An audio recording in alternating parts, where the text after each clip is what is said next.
Coming in hot tonight. We are live with a brand new format thing, and I gotta turn down this fucking thing. I forgot to mute that. Sorry about that. Here we go. It's Tuesday. Uh, let's talk some Tiger King. If you're still obsessed with that shit, like I am. Uh, Kind of sucks the more I dig into this Joe Exotic man.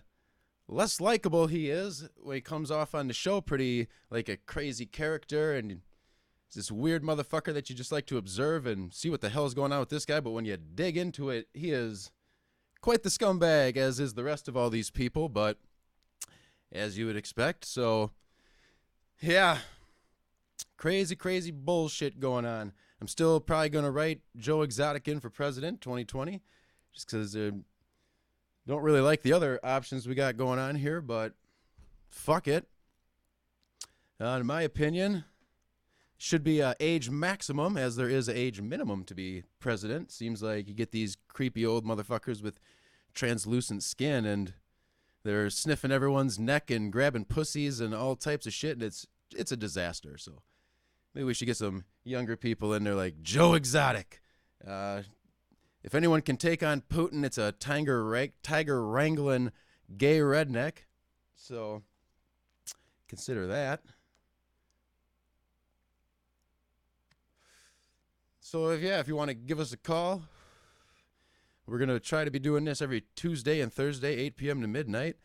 See what the fuck's going on out there. If anyone's got any interesting shit to talk about, it doesn't have to be Tiger King. It can be whatever the hell you want to talk about. Like, for example, let's tell a story. Get a story time going here. So let's preface this by saying I don't think there's aliens creeping around Earth or any of that shit. There's like some people, these theories, they got the galactic battles going on and these aliens are keeping us safe, and I don't believe in any of that shit, but it seems that UFOs might be an actual thing, whereas we send spacecraft around our solar system. It's possible that maybe other civilizations or whatever are sending shit around the galaxy, perhaps. So if you ever watch the Joe Rogan podcast, the Bob Lazar episode, this guy says he worked on propulsion systems for some of these UFO, like the craft set of crash that they've recovered. Said he was working on the propulsion system of that, and the shit that he was describing these craft could do was pretty much the same shit that. So I got 3 sisters, my parents, aunt, uncle, and 2 cousins. We lived out on this farm outside of Waterloo. And it was 1990, I believe. It was like a summer night, partly cloudy, and we're all sitting inside. And my uncle comes over, says, "You got to come outside and look at this shit." So all of us, go outside and we're looking. And behind one of these, like, there's this light behind a cloud. So the cloud was kind of backlit, sort of illuminated from behind, like. And this thing would, like, come out from behind the cloud at this unbelievable speed and come to a complete stop. And then it looked like it was slowly, like, backing up, going into the cloud it came from. Did that 6 times, and then the light shut off. Never heard anything. It didn't, like, out into outer space, or there was no random colors. It was just a solid bright white light, like a couple times brighter than how Venus looks when it's super bright in the sky. So then I watched this Bob Lazar podcast thing, and this dude's talking about these craft are doing the same shit, how they don't accelerate, like whenever they start moving they're at the desired speed that they're going. They can do all types of maneuvers because they create this gravitational field or some shit. That's how they propel themselves through generating gravity, which is nuts. Like, nobody even knows what the fuck gravity is, yet he's claiming that these craft are generating gravity. It's a pretty bold claim, but the other, like, so he was saying they don't get much information outside of, said there was 9 of these things, and outside of the one that he was working on specifically, they don't really get much information on the other craft or where they were even found. But he said, like, rumors through the thing was like the other people working on these projects was that these are thousands of years old, like found during archaeological digs and shit. So to me, it seems like other civilizations would be doing the same shit that we would. We're just sending craft out, exploring. Like, you're not going to send a living thing, because if the aliens are alive, like, they have to be governed by the laws of everything else in the universe, right? So it seems like super complex living creatures can't really live all that long. Like, what, you got a couple hundred years at most?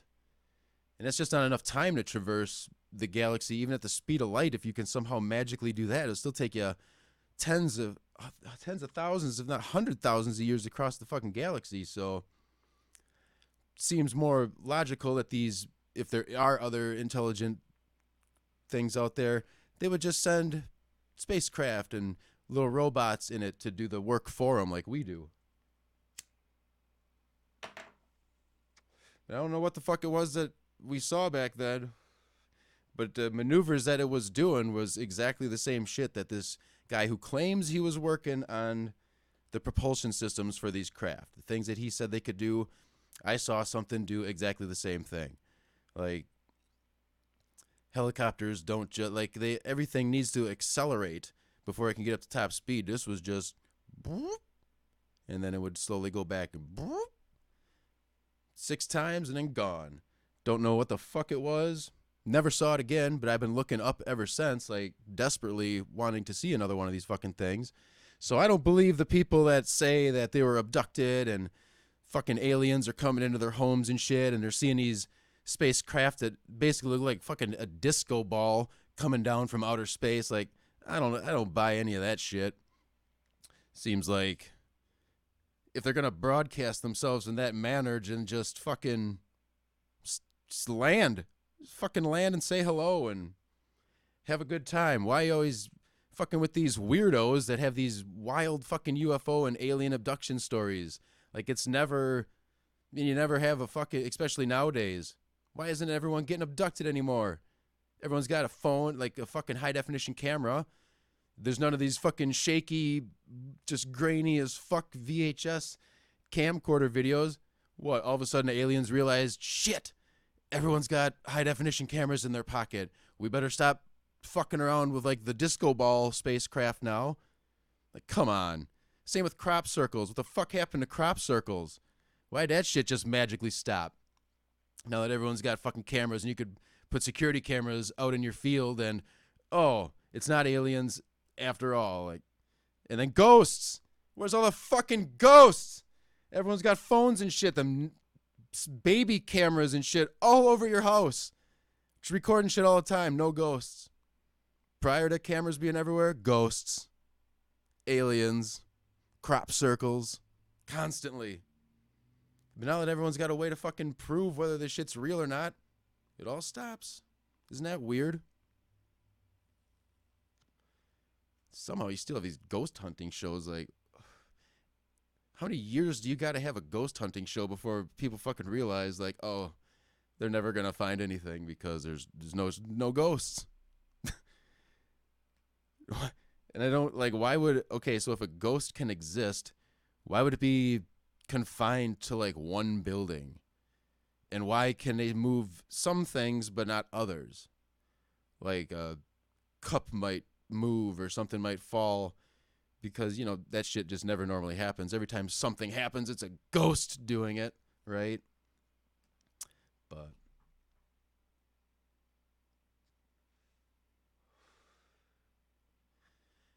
I'd like to see some ghosts. Every time, like, I tell everyone, like, when you guys die, come haunt me. And no one's come haunt me yet. So to all of you guys out there too, like, once you guys die, come on and haunt me. I'll get it on film, fucking sit right next to me. We'll do a podcast together and show it to the world, like, once and for all, that ghosts are real. But I just don't think that's going to happen. Kind of cool if it would, though. If ghosts were real, that would be fucking wicked. If they could do stuff for you, you get some, team up with some ghosts, now they're haunting the shit out of everything. And if they can move stuff, why wouldn't you get ghosts to rob banks and stuff? just slipping hundreds out every once in a while. No one would even notice. You ain't seeing the ghost. They ain't showing up on camera. I guess you just see 100 floating by, which is weird. I don't know why if they have the ability to move objects, like why can't they materialize into something physical themselves? I don't know. If you're a ghost, come on over. Fucking right now, just jump on in and we'll shock the world. But I don't know. What do you guys think? Ghosts or no ghosts? I'm going with no ghosts. Same with aliens. I'm sure there's other life out there and all that other good shit, but I just don't think they're creeping around Earth. It'd be cool if they were. I would like to meet them and take a ride on one of the ships. That'd be fucking crazy. If you got somebody that lands here that's got the technology to actually traverse maybe even beyond the galaxy, if you could somehow fucking get the universe under control, because it's just a joke how big that fucking thing is. It almost doesn't, it doesn't make any sense how it's so fucking big. So I think if there's any life out there, it's got to be coming from our own fucking galaxy. It's got to be fucking close. He said that they, in their little, this Bob Lazar guy was saying that in their briefings, they got descriptions of where they figure these things came from. And I don't remember what the star system was called, but it's like 30 light years away or some shit. So that's right next door in terms of the galaxy and whatnot, but fuck. I don't think there would be, because still at the speed of light, that's fucking 30 years, right? What did I say, 30 light years away? Yeah, I believe that's what it was.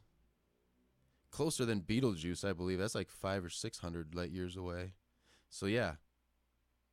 Maybe if, well, you can't. The fucking laws of physics say you can't go faster than the speed of light, so, or even approach it with a craft that has mass, because faster you go, the more massive it becomes, and then you need more energy to move it, and then it becomes a bigger thing with more mass, and it's just, it never fucking works out to approach the speed of light. So if that gravity thing is real that he's talking about, they generate their own field of gravity, and that propels them around space, maybe that's a way to get around it, because again, that's how he said it can do these crazy fucking breakneck maneuvers, because you being inside this gravitational field, you're not subjected to like inertia and the laws of physics that us just on Earth would experience, sort of in like your own physics proof bubble basically. And that would be awesome if we have, I guess, another reason why, you know, if you think about it, the reason that it's always kept secret and all this shit is, how hard would an enemy or even like a friendly government try to get into it? Like this Lazar guy claims that they had some Russians assisting with this shit at one point until they had like some type of breakthrough. He didn't go into detail, but once they had a breakthrough and had like an aha moment, then they kicked the Russians out, so they wouldn't let the Russians know the fuck is going on with these things. But it seems like other countries, he's saying, they know that these things exist, but if no one has any idea how to operate it or back engineer it without blowing them up, what good are they? You know. But I guess if you understood them, then yeah, everyone would be wanting to get their hands on these. 'Cause imagine the fucking weapons you could create. Like you would basically, I mean, you could go so fast, your enemies would never see you. Like it'd be over. You would literally just dominate the world instantly. And I don't know, it seems like not something that humans should have the capability of doing.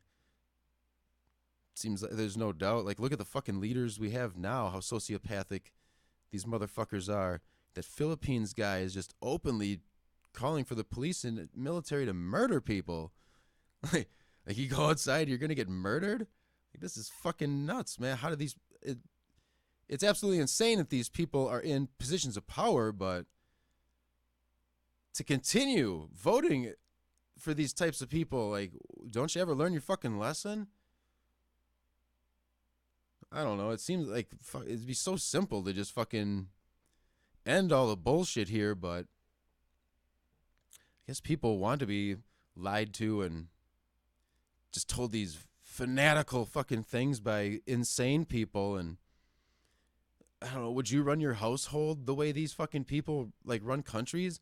Say you got a bunch of kids and they don't go to bed on time. Like if I catch you out of your bedroom after 9 or 10 p.m., I'm going to execute you.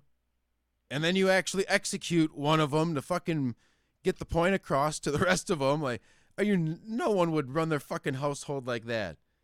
Yet we accept this in the fucking leaders of our countries and foreign countries.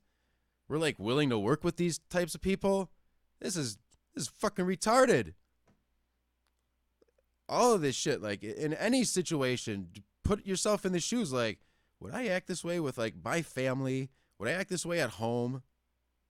I get trolling on the internet. It's fun. I partake in it constantly. I'm always fucking with people and shit. But man, like some of this stuff, it gets to the point where you're taking strangers' comments way too seriously. It's fucking cool it. Like, would you say these, like, approach a person and face to face the way you do online?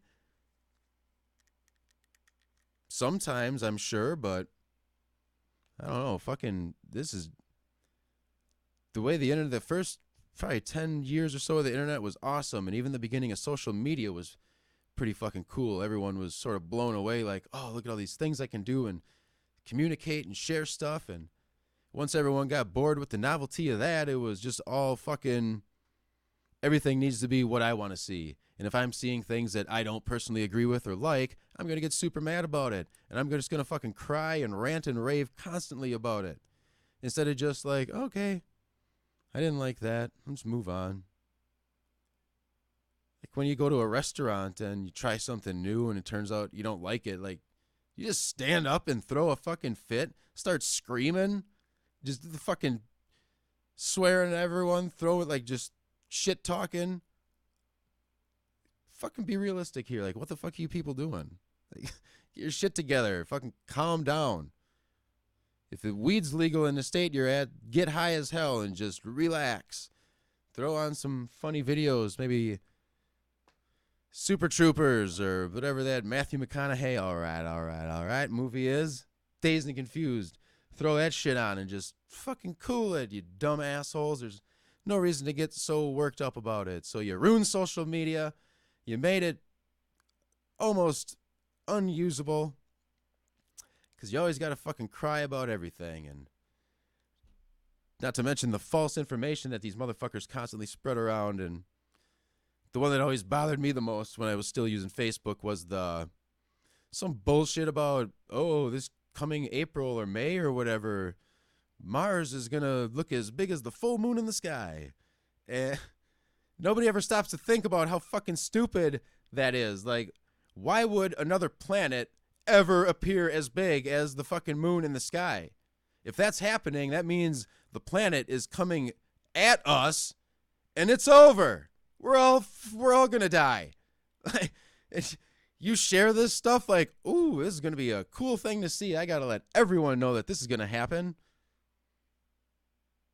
Oh my God. There should be an IQ test that you got to fucking take before you can have a social media. Maybe you could have an account so you could like and dislike stuff or whatever.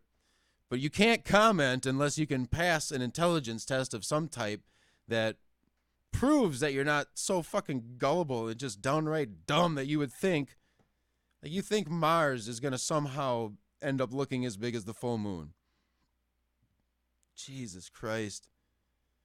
Did you know that there's a pot of gold at the bottom of every lake?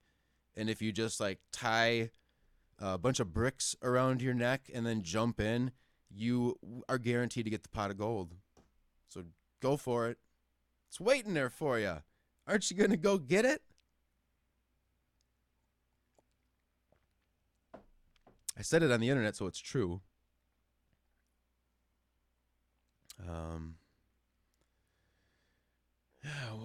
What else? Not as easy as you would assume it would be to just talk about stuff. Like I got lucky last time with people calling in, and that was fun. Hopefully, I don't know, plan on ways before Thursday to fill air. I guess I'll just start compiling lists of shit to ramble about in the meantime. And if people call in, that'd be awesome. And if they don't, it's just 4 hours of me just being dumb as hell and probably talking about stuff that I'm not informed on, because that's in vogue. It's the thing to do. You had uneducated opinions seem to be the normal thing now. And even in the news, it's not really factual news. No one really gives a fuck about that. You ever notice how everything, quote unquote, news is just opinion pieces? TV switched like 15 fucking years ago to that.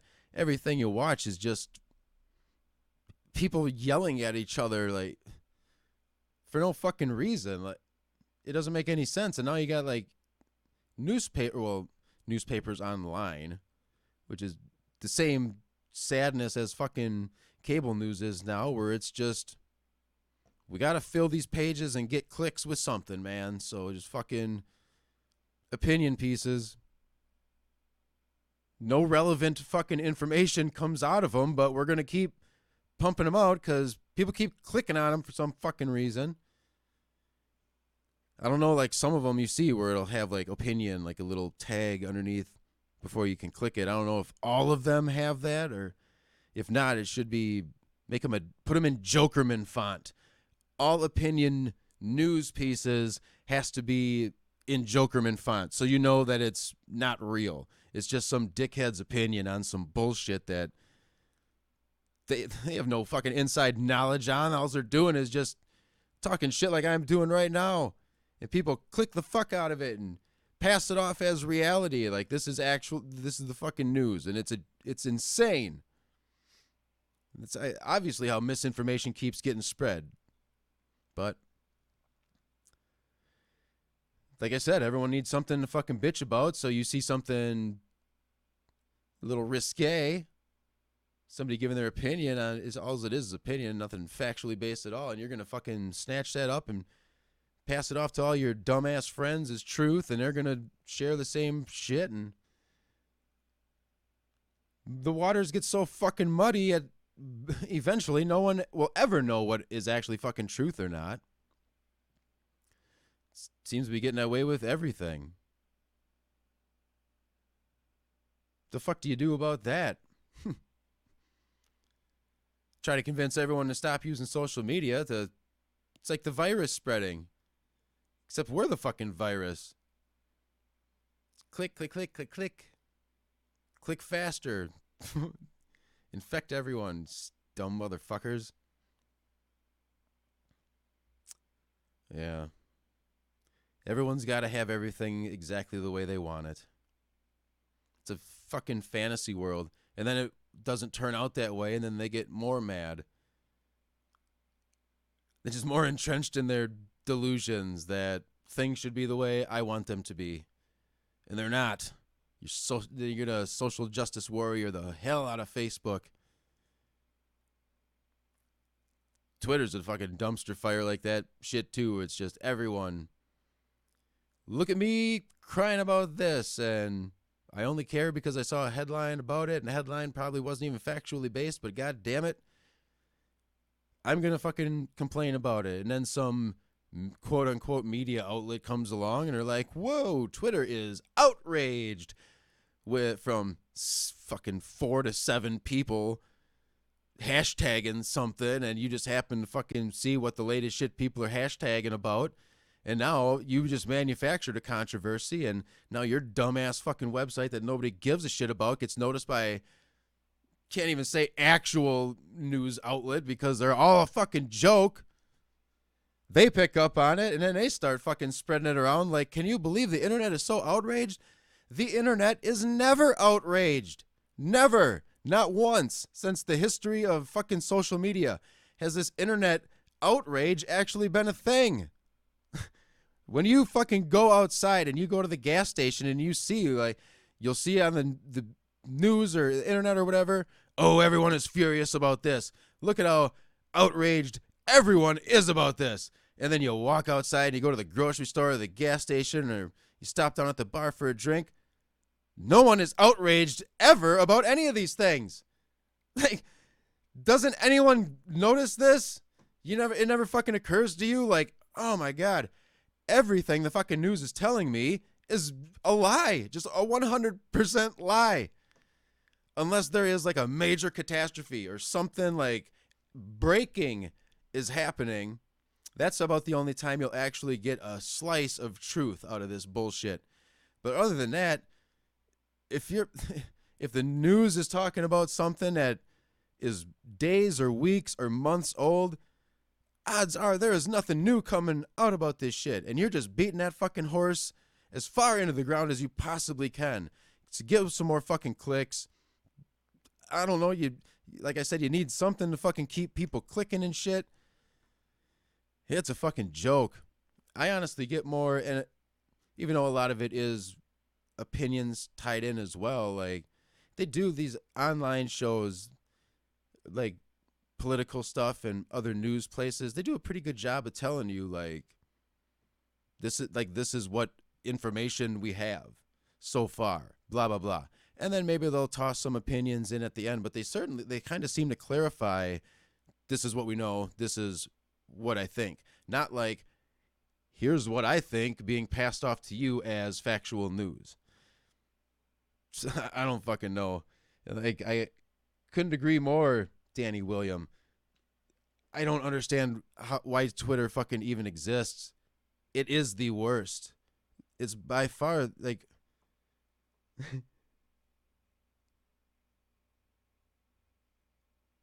Yeah. Facebook is worse because I don't know how true it is. Billions of people apparently use Facebook, but not that many people, maybe hundreds of millions use Twitter. But out of that, it seems like how many of these are just idle accounts? Like you fucking saw someone that you saw a comedian or something you thought was interesting, and you checked him out on Twitter, and then you realize like fucking Twitter is fucking stupid, and maybe the person that were looking into doesn't even update their shit that often anyway. So then you just abandon your fucking account. But it seems like the people that actually use Twitter, they seem to be in this fucking weird bubble where they get super super fucking mad. Like I have been banned from so many people's accounts just for fucking pointing out hypocrisy and shit like that. None of these people are interested in learning a fucking thing or sharing information. It's just, this is my fucking universe. This is the way my universe has to be. And if anyone contradicts this fucking shit, you're out of here. How fucking pathetic of a life is that? It's just, how would you ever learn anything or experience new shit if everything you surround yourself with is exactly the same thing? Like you've probably whittled your group of friends down to just everyone that thinks exactly the same. And if one of them says like, can I get a Diet Coke? And you're like, wait a minute, I like Diet Pepsi. Fuck this person. Just looking for a reason to be fucking mad at them. I'm not saying you got to be friends with everyone because that is just dumb. Like, we don't all have to get along. There are tons of pieces of shit out there that you should openly hate, and kind of seems like we should be able to fucking fight these people or whatever, and little Texas justice once in a while wouldn't hurt. But yeah, I forgot where I was going with that. Which is devastating because I'm sure it was super fucking important, and you all fucking desperately are hanging on every word that I'm saying, so. But other than that, you want to call in, talk shit, talk UFOs, talk Tiger King. Yeah, that's about the time I did too, Jordan. It was probably around 14-ish, 15-ish. It was, 15-ish. It was maybe even into 16. And I think I made it into 16 because once the election bullshit really started to get everyone fucking psychotic with that, and oh my God, I had to just cut and run. Just get the fuck out of there. This last political thing was the worst, man. Everyone was just a huge pile of shit. Oh my God.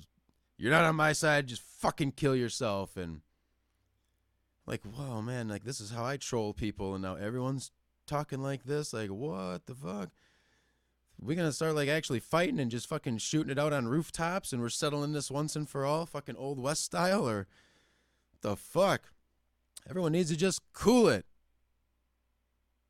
For the most part, throughout my life, no matter who the president's been, in my adulthood, it's been like Bush #2 on. Aside from like certain social programs and stuff like that, for the majority of my life just keeps on trucking exactly the same. I'm not rich enough in it to get the benefit that any president fucking brings to the table. Virtually none of them are doing anything for middle or lower class people.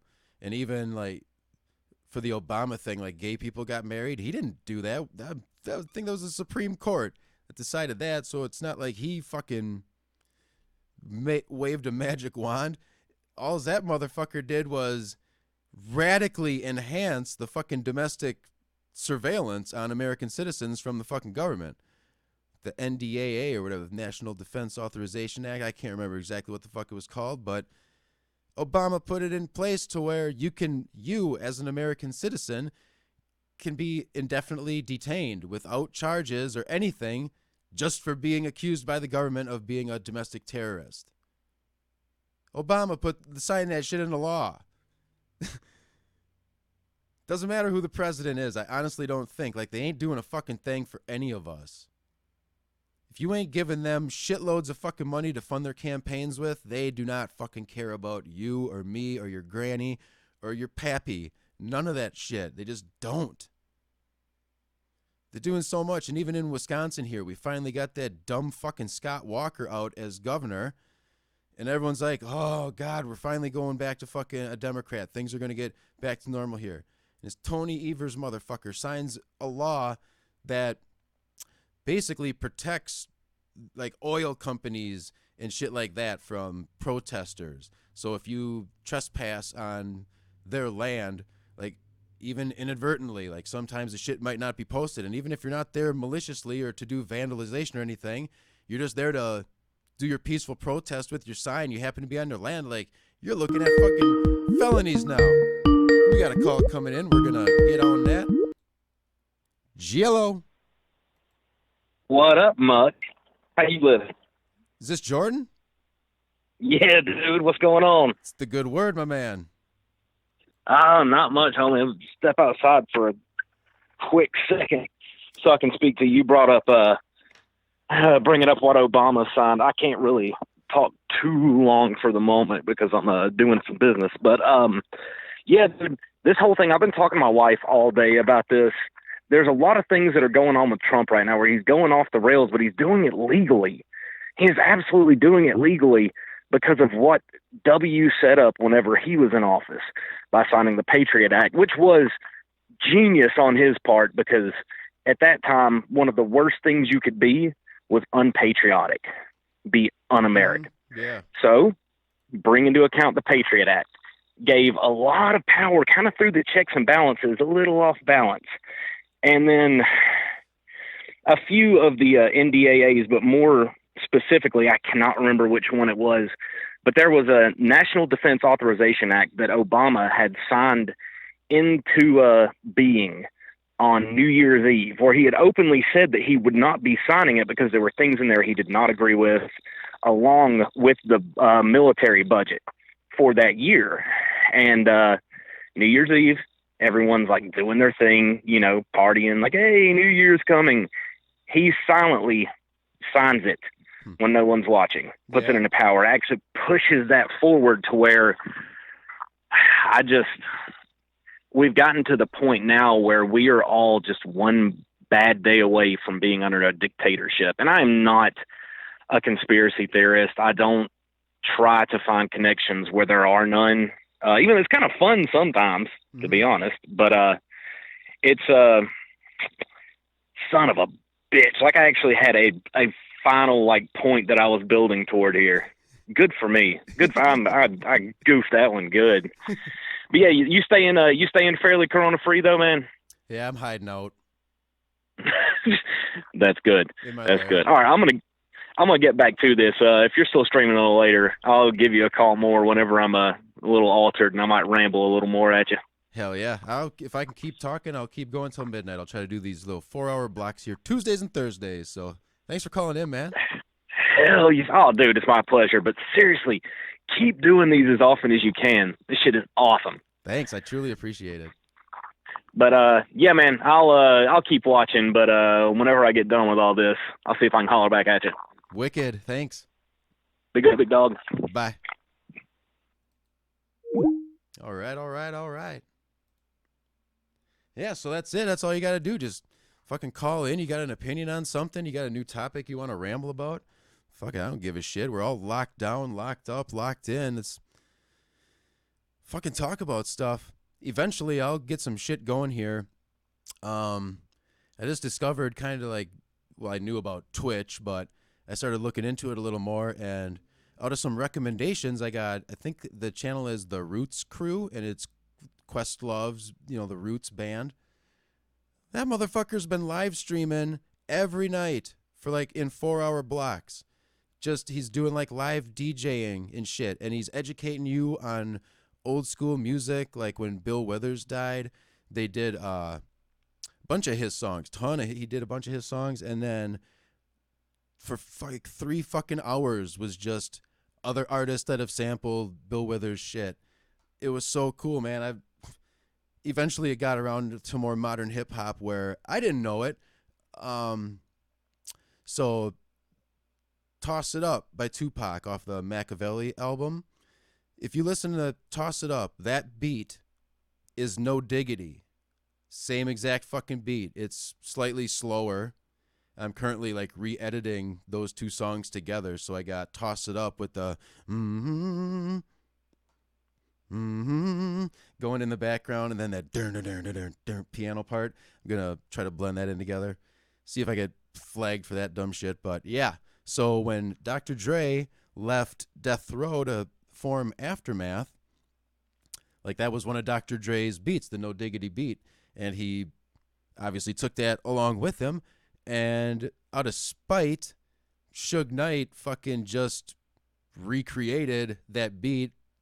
It's a little different, obviously. Like, it doesn't slam nearly as hard as No Diggity, but Toss It Up, I think it's a pretty good song regardless. But yeah, fucking listen to those 2 songs. Like, Toss It Up and No Diggity are the same fucking beat. Just Suge Knight was a spiteful prick, obviously. Like, look at the fucking guy running people over, and now he's going to die in prison, luckily. But yeah.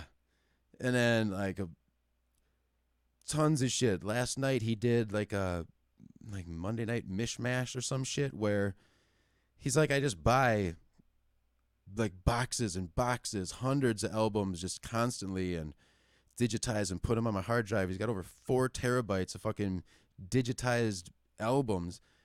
And he's like, I never really fucking listened to this shit. So it was 4 hours last night of him just going through parts of his record collection that he's never even fucking heard before. And dude, it was pretty cool. I've never heard of any of these fucking songs that he was playing, but while like he got such an encyclopedic fucking knowledge of music, while a song that he's maybe never heard before is playing, he'd just be like, he can just right off the top of his head be like, "Duh, this is that beat from, this was so fucking, everything in the late 90s was this." And you start thinking about it, and he's listing off artists and songs that use that specific beat, and you're like, what the fuck?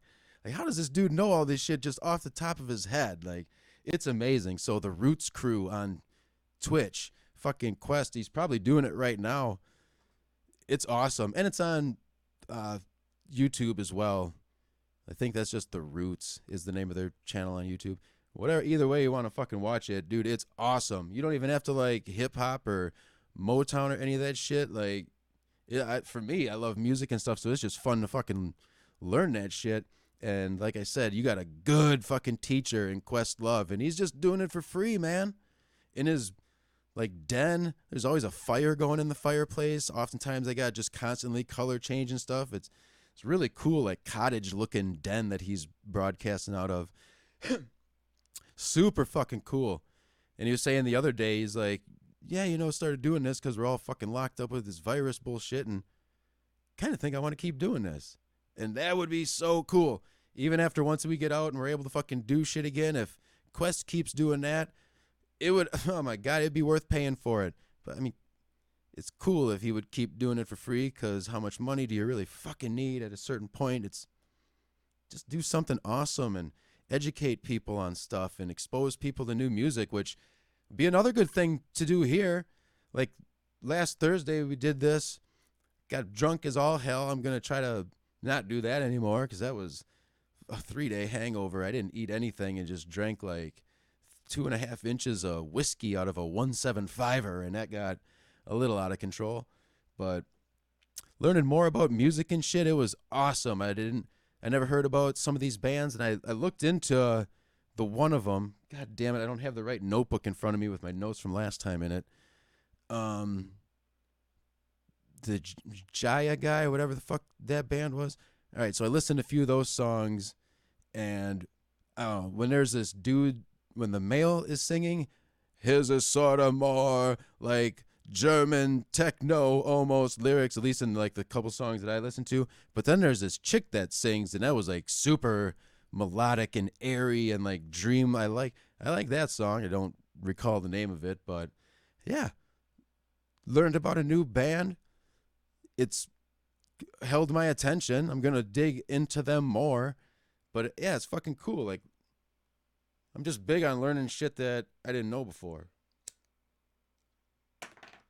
And with the way everything is today, with everyone just wants like an echo chamber to fucking live in, that seems like hell to me. So if we're locked down, we're bored, you ain't got shit else to fucking do, call in. What's a good band that you think that you know of that you think no one's ever fucking heard of before? Or just a song you like, maybe inspire someone. I got to get used to this. Jordan hung up a while ago. I got the OBS. I'm sure some people are familiar with OBS. The studio mode, I can fucking cue shit up on the left side and then transition to the right side, and bam. I guess this is why a producer would be handy, but I can't afford to pay anyone. So I'm going to produce the shit, so things will probably be a little slow to be updated, but that's half of the fun.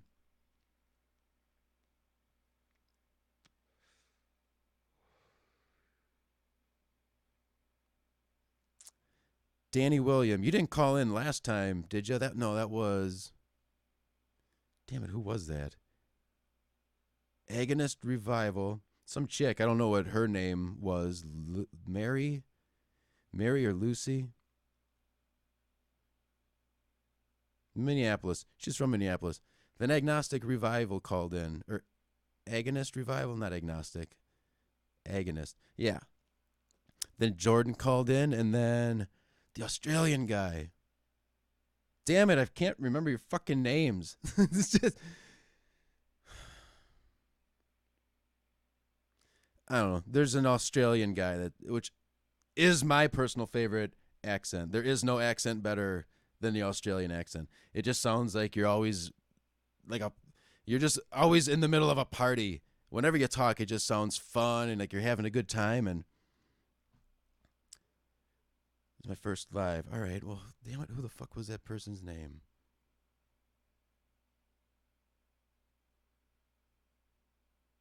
I don't know. I don't even know what the fuck time it would be over there in Australia. When it was like 3 or 4 in the morning here, I think he said it was like 8 p.m. there. So it's probably like early afternoon in Australia now. I don't know if they're... Yeah, I think he said he was on lockdown as well. I don't know. So shout out to you, Australian man. I'll remember your name eventually. He's in a comments of the last video, but that doesn't do us any fucking good.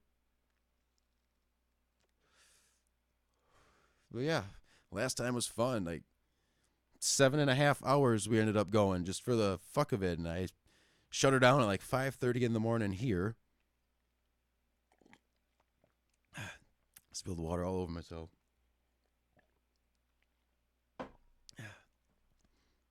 Normal Tuesday. That's just what happens. So what the fuck else?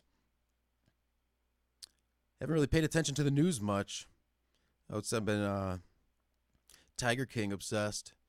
Fucking cutting up some Joe Exotic videos, and I rewatched that goddamn series like 3 or 4 times now.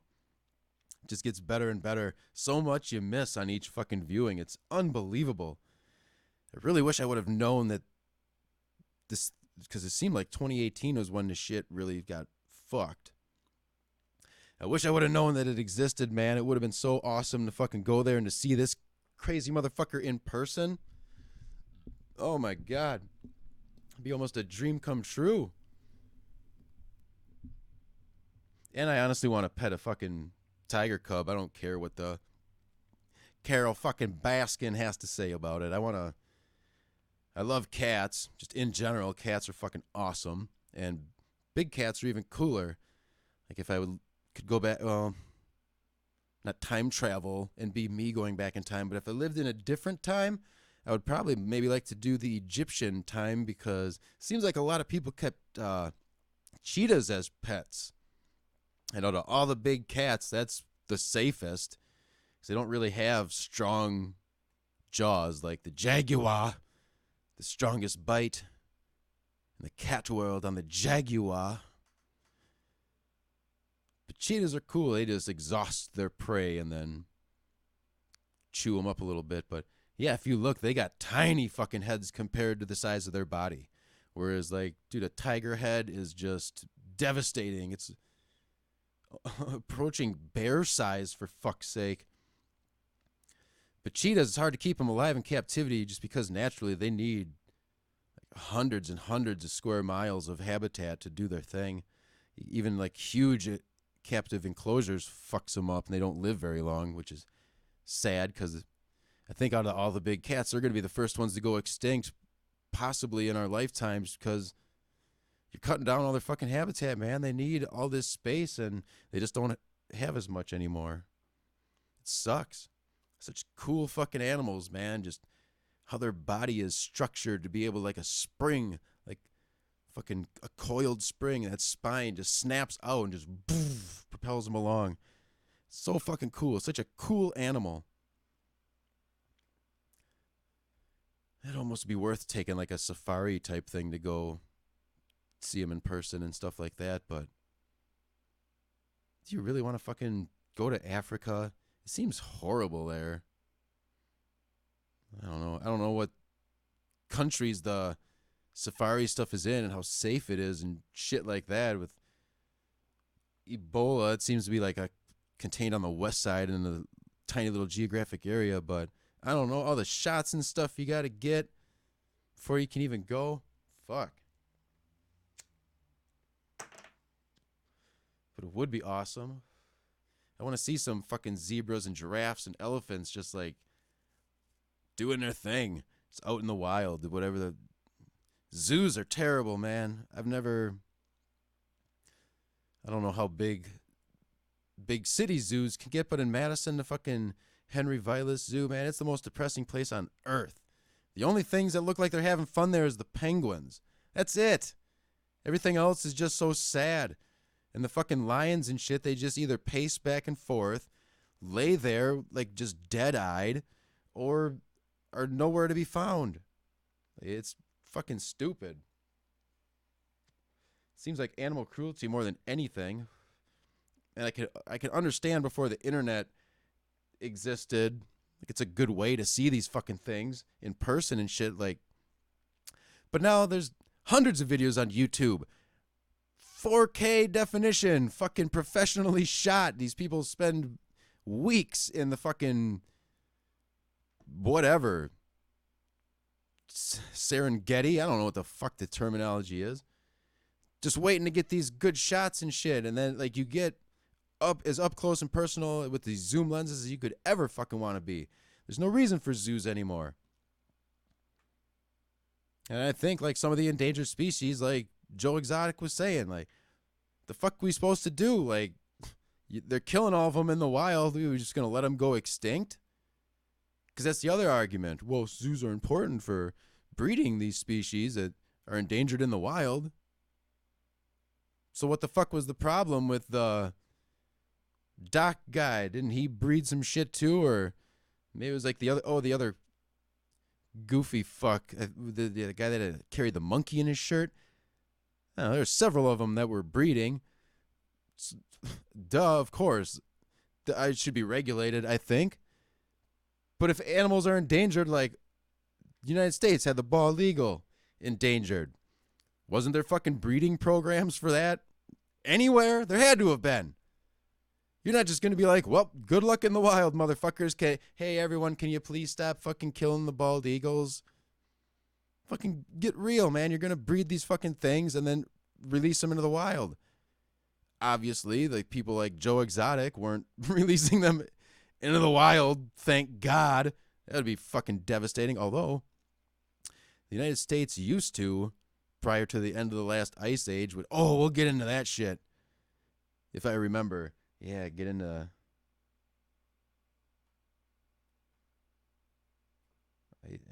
end of ice age after this. So, damn it, I'm just going to transition now. So, prior to the end of the ice age, we had well over like 130 species of megafauna, mammals over 100 pounds, just creeping all over from Canada down into South America and shit. So we had enormous fucking lions. Obviously, everyone knows about the saber-toothed tiger and shit, but there was fucking American lions way bigger than the saber-toothed tiger. We had giant ground sloths, the fucking short-faced bear, the cave bear, like all of these fucking just monstrous fucking creatures.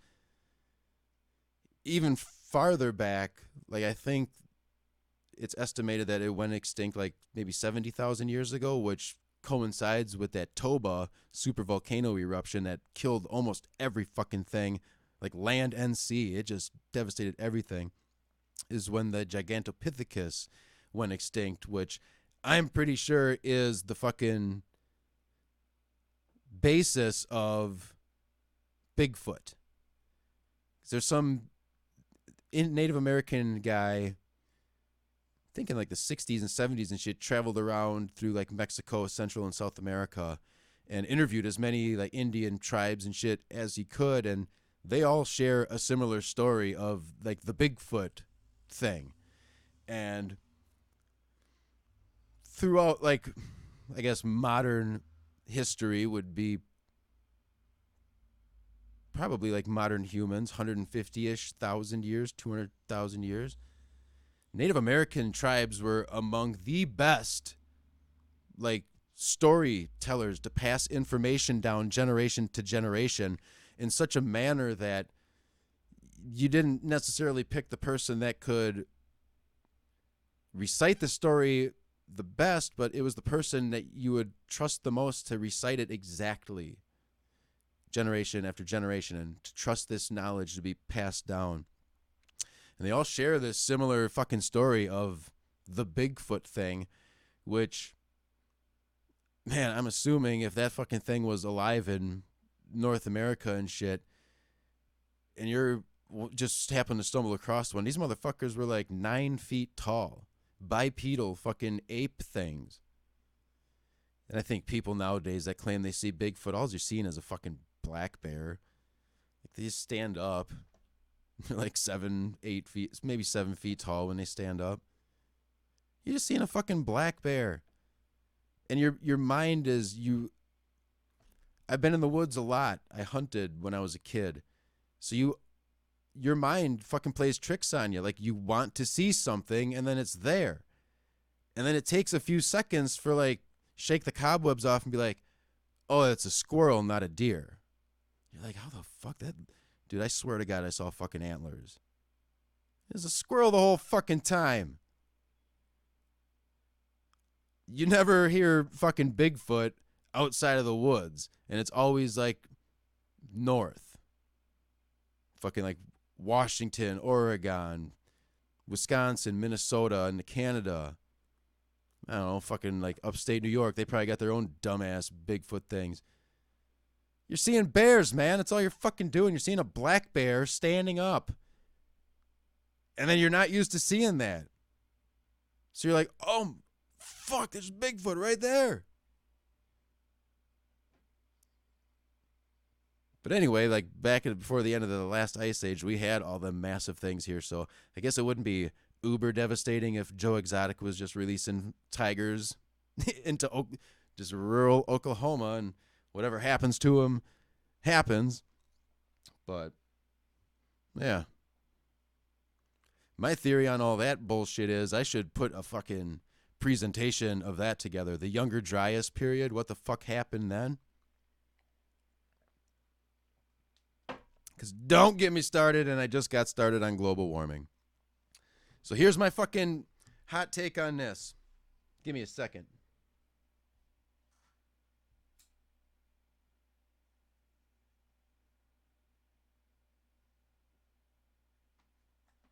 First of all, where we're at right now, temperature wise, it's maybe like 1 degree Celsius cooler right now than it was during that Roman warm period. So you had a couple points in history. It was like, yeah. So when the Romans were fucking doing their thing, like you can look at the temperature shit for like a couple 100,000 years into the past. And you'll see that it's fucking. So coming out of the Younger Dryas, whatever the fuck happened there, I believe there's obviously two events because it's cold and then a huge fucking spike in global temperature. And we're talking like upwards of 20 degrees Fahrenheit in the span of just a few decades, basically.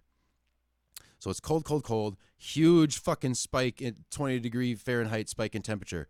Then it dips back down again for like 11 or 1200 years, and then another massive fucking spike similar to the first one. I think the second one may have actually been slightly more intense, and then it dipped back down to kind of cool but relatively stable.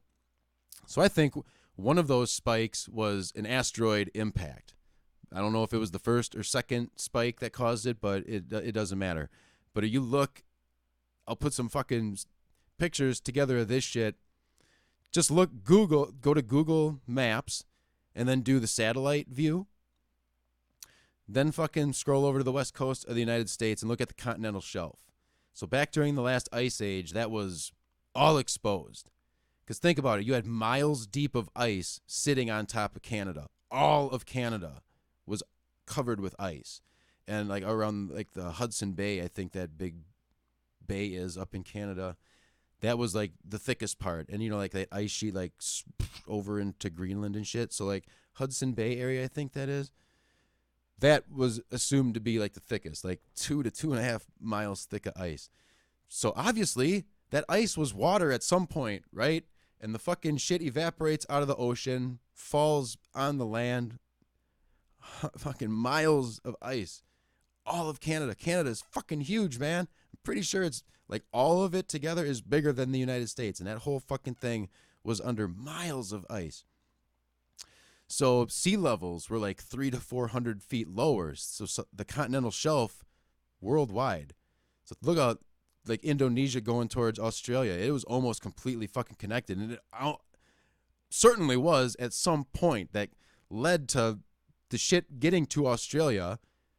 And then sea level eventually rose, and now everything is trapped on Australia, right? Other places are like that too. You see like some islands, I think around Greenland or some shit, has like the youngest woolly mammoth remains found. They just happen to be, they survived the fucking devastation. Sea levels fucking did something and cut them off after, you know, the glaciers melted. Now they're trapped. And they just happen to fucking be able to survive for a little longer on these islands or the remote region. They were better than the ones that were on North America or whatever. So, West Coast is the best when you get up by, well, it actually extends all the way down to fucking Los Angeles. But look up near the Canadian-American border.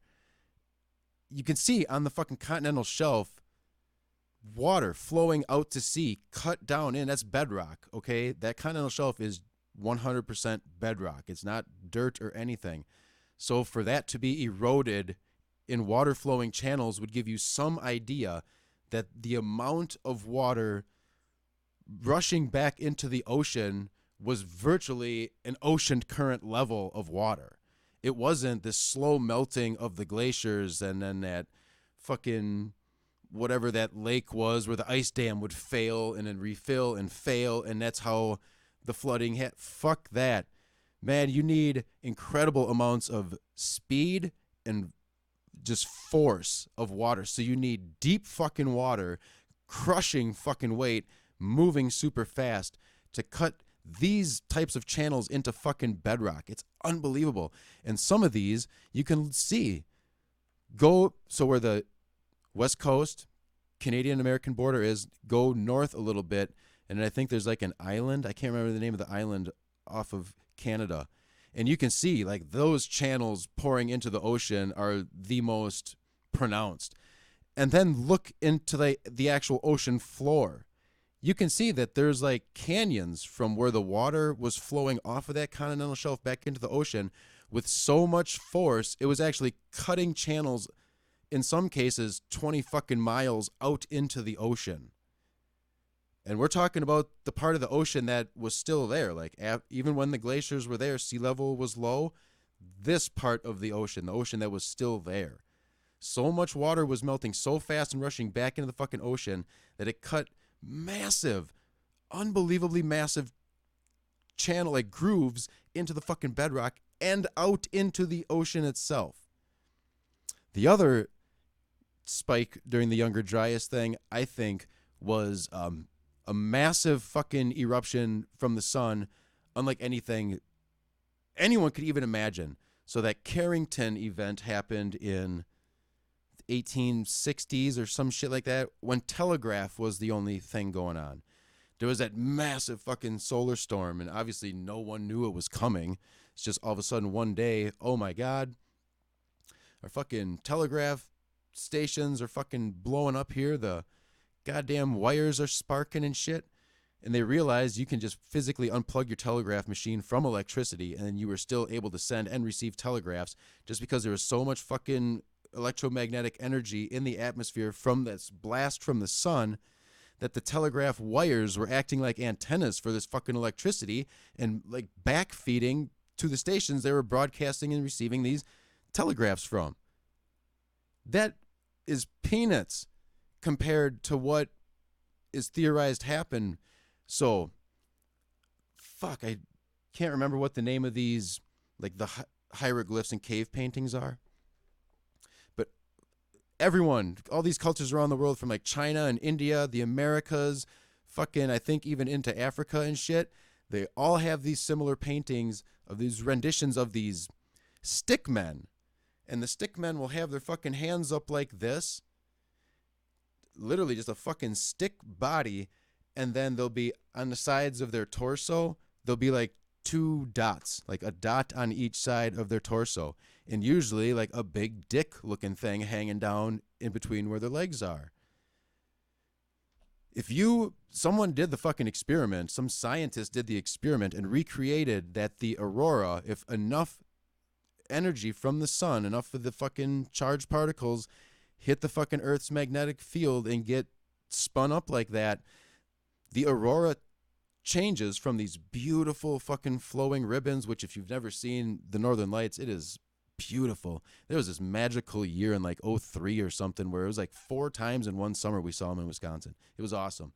But if you pump enough energy into the fucking magnetic field, Earth's magnetic field from the sun, and these beautiful ribbons of light turn into monstrous fucking stick men, their hands like that with the dot on each side of their fucking torso, and they're towering as if they're looking down.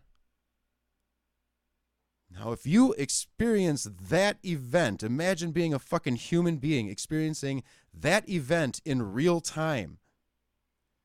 It's believed that with that much electrical energy in the atmosphere, lightning would have been falling like individual raindrops. Thank you, Jordan. You are my first super chat donation. That is absolutely fucking awesome. And you're gonna, now you really deserve the mystery package I sent to you, because you're gonna be, I don't want to give anything away, but you're gonna be sleeping well at night. Let's just say that. And I truly appreciate the donation. And dang, I got sidetracked. That was so cool. And oh, you just did it again. What the hell is happening here? If that was a mistake, I will refund it. You don't have to keep doing that. Like it's now I lost my thing. Oh, I lost my train of thought.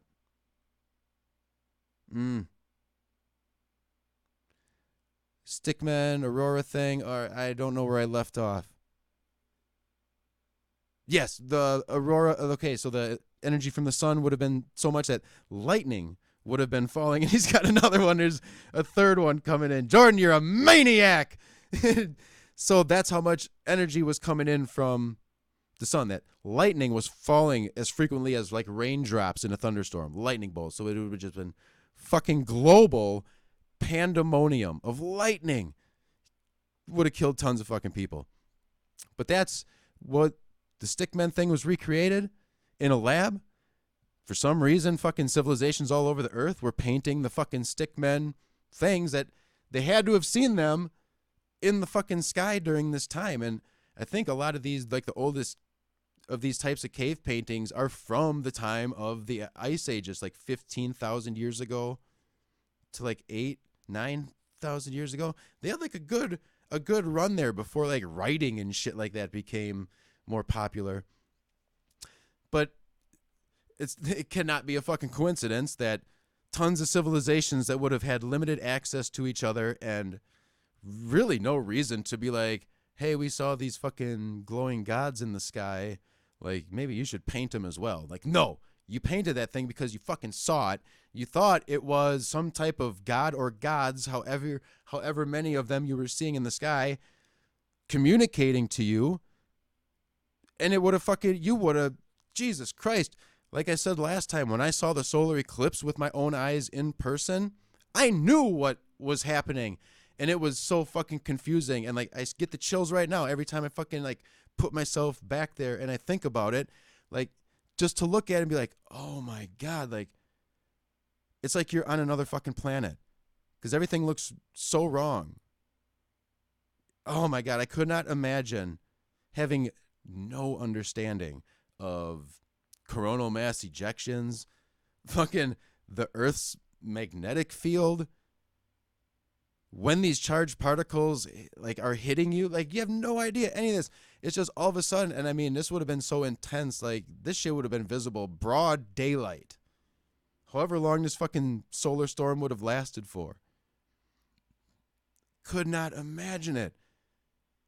If you survived, I mean, because again, it's like a lot of dangerous shit from the sun is making it to the surface of the earth in these types of situations where, I mean, think about it. The Carrington event, that was pumping so much electricity just through the air. Like, nowadays, everything would be fucked. If a Carrington event happened now, GPS is gone.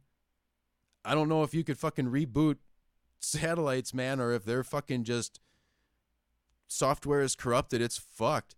But you'd have to relaunch like all fucking satellites, man. It's nuts.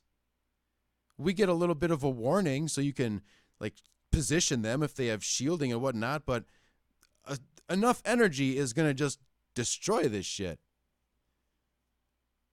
I wonder what that would do for electronics on Earth. Anything with a fucking like microchip or any type of stuff like that where you can't subject them to electrical shock. Now the whole everywhere. The room you're sitting in, the air that you're breathing, it would just be filled, just overflowing with electrical energy. Like, everything would be destroyed. All of the electronics you own would just be fucked. And this is just a Carrington event. Imagine the type of event that would have happened to make them fucking stickmen appear in the fucking sky. So you get the Roman warming period, and everything's going great, man. Civilizations are popping off like a motherfucker. People are waging world wars because everyone is growing food. It's good, man. The warmer this motherfucker is, the better. Like, statistically, throughout history, even prior to humans, life on Earth was out of fucking control when there was warmer temperatures with way more fucking CO2 in the atmosphere than there is right now. And I'm not advocating let's put more CO2 in the atmosphere at all or anything like car exhaust or anything. It's stupid. Well, CO2 isn't going to really poison us. It's in such low concentration right now. And anyway, we're breathing 80% nitrogen, for fuck's sake. So we got a good amount of wiggle room. But now for the heating of the planet, I say it's a good thing. Coming out of that Roman warming period, shit went bad. And I think that, what the fuck, like 1,000 years or some shit of cold coming out of that Roman warming period. And it was rough. Fucking life on Earth was rough when it was cold, man. Like, doesn't really take much, especially for non-genetically modified crops, to survive drastic changes. Whether it be in temperature, precipitation, all that good shit. Even like our selective breeding to just breed the strongest plant with the strongest plant before we started really getting into the actual DNA of the shit. Like, that was in infancy back then. Like, we're assuming this is when like hunter-gatherers started like creating civilizations and like farming and animal husbandry and shit like that started becoming a thing. Lost my fucking train of thought again. I should really start taking notes and just have topics written down.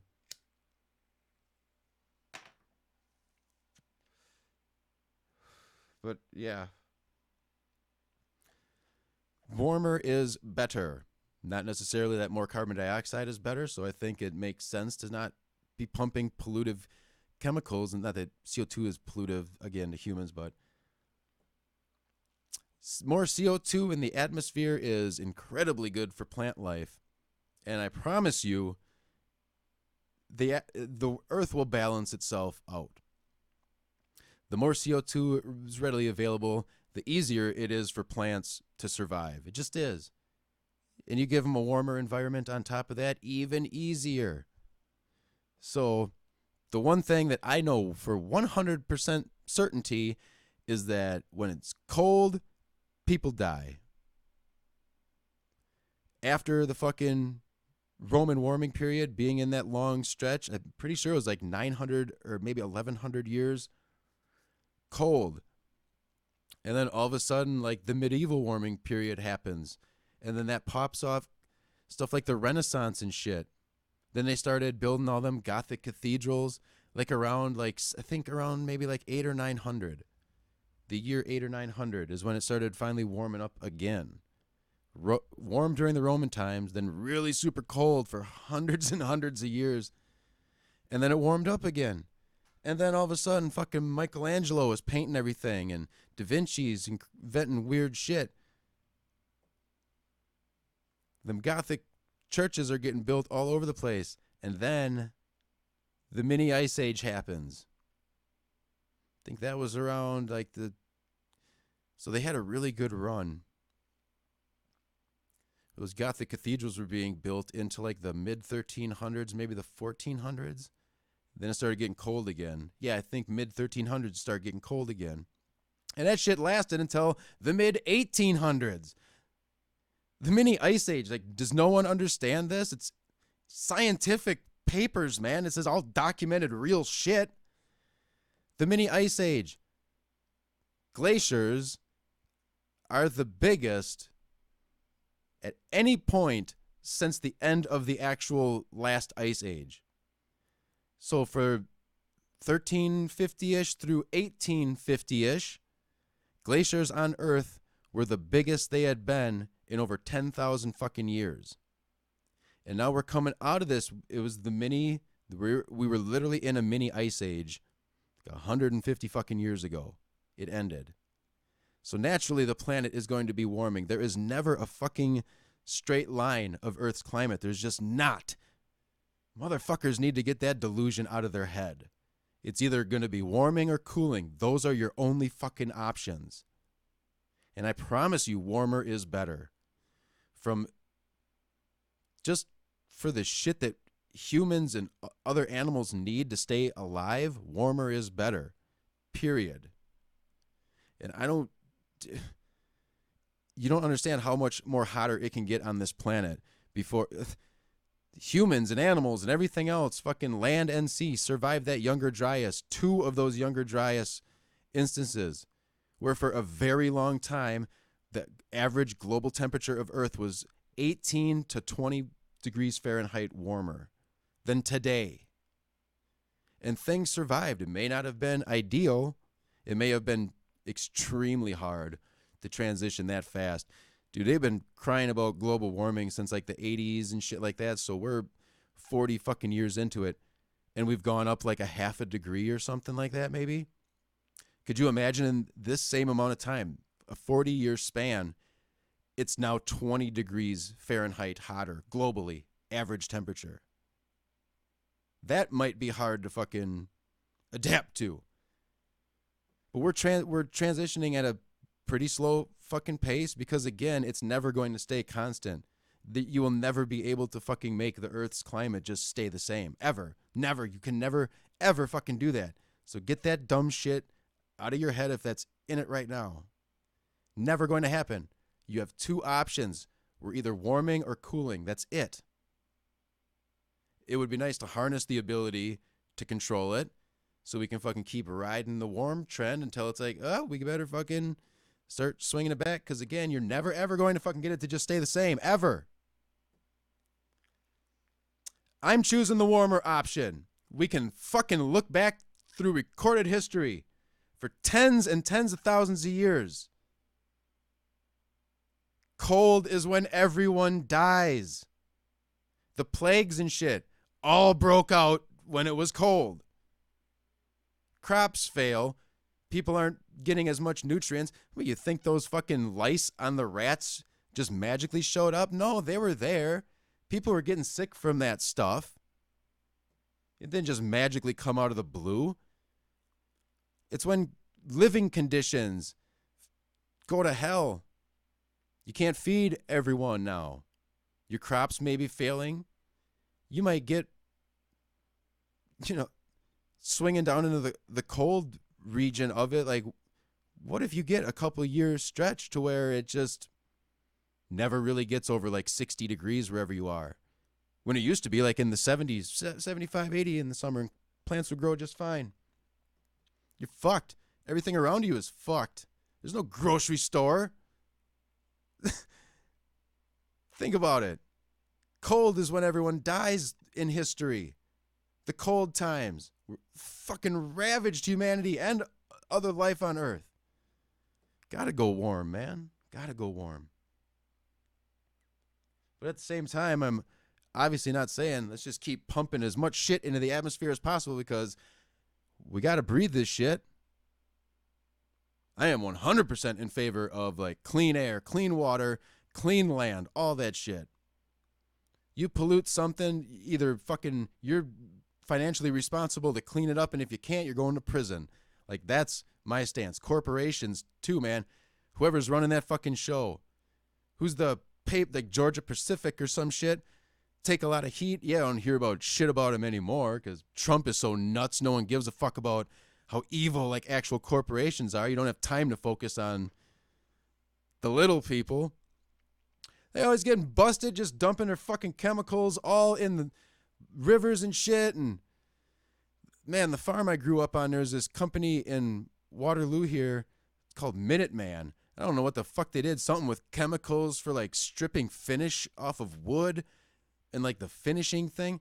We had like old rusty ass barrels. Like they just dumped them in our pond for some fucking reason way back when. But they had like the Minute Maid Incorporated stamp on it. Like, you're doing that type of shit.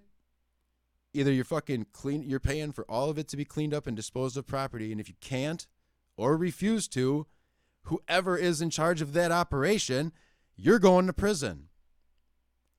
They got so many fucking traps for the average fucking citizen to walk into. Man, you get caught in a state where weed's not legal, get caught with some weed. I know some counties are different, like in Wisconsin, Dane County, they don't give a fuck. You're just going to get like a jaywalking type ticket. They don't give a shit. But I'm sure all around, like especially down south, I'm sure it's still pretty fucking crazy. I went to Indiana for a Ghost concert, and I'm like, what's the you guys cool with weed here? And they're like, no, like, so do not smoke that outside. Like, don't let the average person fucking see you doing that. Like, they'll probably call the police on you and blah, blah. It's just fucking nuts.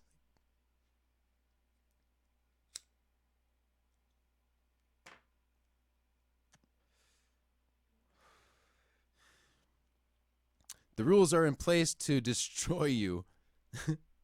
Isn't that insane? You slip up once and the fucking feds, they don't care who you are, what you've done, what your intentions were, any of that shit. It's as much as humanly possible. I've seen stories of people on the internet. I've known people personally. Bullshit, absolute bullshit charges that are just fake. They make it up to hit you with as much as they possibly fucking can. Why these people, like, you're proud of your fucking career, which is destroying other human beings' lives. You act like this type of shit, like law enforcement is supposed to be respected. They ain't there to fucking protect you. How many times has like a situation been currently unfolding and all of a sudden the cops just show up and save the day? Rarely. In the case of like a burglary or something, the cops are able to get there while the thing is still happening. And other times you're dead or the burglar's dead well before the cops ever fucking decide to fucking start the car.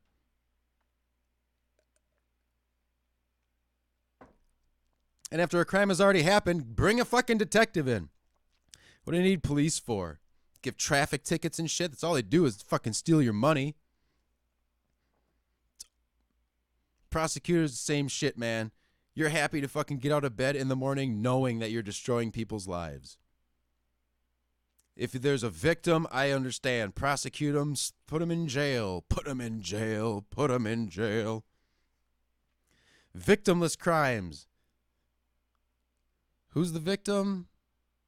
With a guy that smokes weed? Granny wants to get fucking high to ease her fucking joint pain?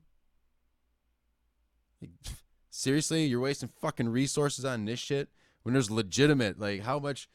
Remember a couple years ago or whatever, those sex trafficking rings and shit, and they're like, we arrested 500 people in San Diego alone, and everyone's like, what? And then you didn't hear another fucking peep out of it. Why don't you put all your fucking weed busting money into stopping people that are, and then, like, think about it. Kidnappings and shit, like, stories you see of, like, oh, they just found a dead body laid in the ditch. Like, how many of those do you think are, like, snuff movie victims? That stuff's got to exist, right? There's got to be, I mean, look at how legitimately sociopathic a lot of rich people are. Like, it's hard for most human beings to just ruthlessly walk all over people and ruin lives to better your own. Like, it's obviously being greedy and selfish is in everyone's best self-interest when it comes to, like, your own station in life. But, like, man, some of the things these fucking people do, man, like, I've worked for a place where we were bought out by another company whose, like, whole thing was family. We're family. Everything is family. We're a loving family. We love our employees like family. The first thing they did was fire all of us and move the fucking shit to the Philippines. My family's never done that. My family's never said, hey, here's all your shit's packed. Here's some money. Good luck. We're moving to the Philippines. Little 7-year-old me sort of looking around like, wait a minute, what? But you're my family. Like, you, this whole time you said, like, you love me and we're all in this together and blah, blah. Yeah. No fucking company is your family. No company gives a fuck about you or me or your granny or your pappy. Money. It's the only thing that matters if you think about it. What are you without it? Do you imagine what it's like to be fucking... I mean, to have... Just look at a bank account and see $5 million. I couldn't even imagine that. And then you have some people with multiple tens of billions of dollars. Billions. Like my analogy for that is, let's say I have $1 million, you have $1 billion, and we're converting that into like that Justin Timberlake movie, Out of Time or whatever the fuck that was called, where you're paid in like time currency. So imagine the money that we have, each dollar equates to seconds that we have left on Earth. So I have 1 million seconds. You have 1 billion seconds of life left. I will be dead in less than 12 days. With 1 million seconds, you will live for over 31 years with 1 billion seconds. I'm dead in less than 2 weeks. You live for over 3 fucking decades. That's how much 1 billion is. Could you imagine that? Unless you were just fucking buying them, whatever those Koenigsegg cars are, whatever the fuck, were millions of dollars for their car. Unless you're just like, I'm ordering all of them for the next 10 years. Unless you did something stupid like that, like you could literally not spend all of that money. Just every fucking waking second, you're paying, like you go to a grocery store, like everyone you see in line, paying for all their stuff. You go to a car dealership to get a car. Everyone else that is in that car dealership, I'm paying for your fucking car. Get whatever you want. Literally anywhere you go, you could be doing this. You go into a store to buy something, like clothes shopping or something. Everyone in that store, I'm paying for everything you want. Fucking stock your cart, motherfuckers. You would never, ever run out of money with only $1 billion. Now, could you imagine having like fucking $90 billion? $110 billion? It doesn't even make sense. It's like trying to understand like how big our galaxy is. Like you can't fucking wrap your head around it. You can't even wrap your head around how big our fucking solar system is, for fuck's sake. And we're supposed to worship these motherfuckers like they're job creators and all this stuff. Like, these are the fucking best Americans. Look at what they've done. Look at what they were able to do. Yeah, well, look at all the fucking mom and pop places they put out of business to get to where they are. Look at how they hoard their fucking money. How the 6 members of the Walton family has more fucking money than like over 100 million of the poorest Americans. You got a mom and a dad and a brother and a sister. Imagine your family, you in your house growing up, just you right there, have more money than like 120 million people combined. And every fucking year it grows by billions more. Sorry, Walmart employees, you're going to have to get some subsidized health care. You might even qualify for food stamps. Maybe some stuff has changed. They talked about upping their minimum wage and stuff, but man, let me tell you, you want to become a billionaire real quick, start a business, destroy all of your fucking competition savagely, and then just buy politicians so that you have to pay virtually no fucking taxes. You basically, all your shit's hidden offshore. Nothing that will ever happen to you either. Doesn't matter, you get caught. Caught? What are they going to send you to the fucking prison? Buy the fucking prison. Whatever prison they send you to, just buy it. They're private prisons. You now own it. Walk out the fucking door. Who's going to stop you? Maybe that's why they never actually prosecute these motherfucking ultra wealthy people, because they know. Maybe there is some type of loophole like that where, fuck, I got to get out of this. It may cost me like several $billion to buy this prison. But if you're the owner of a private prison and you're in prison, like not you, like obviously, but your corporation or whatever the fuck it is, they just let you right out.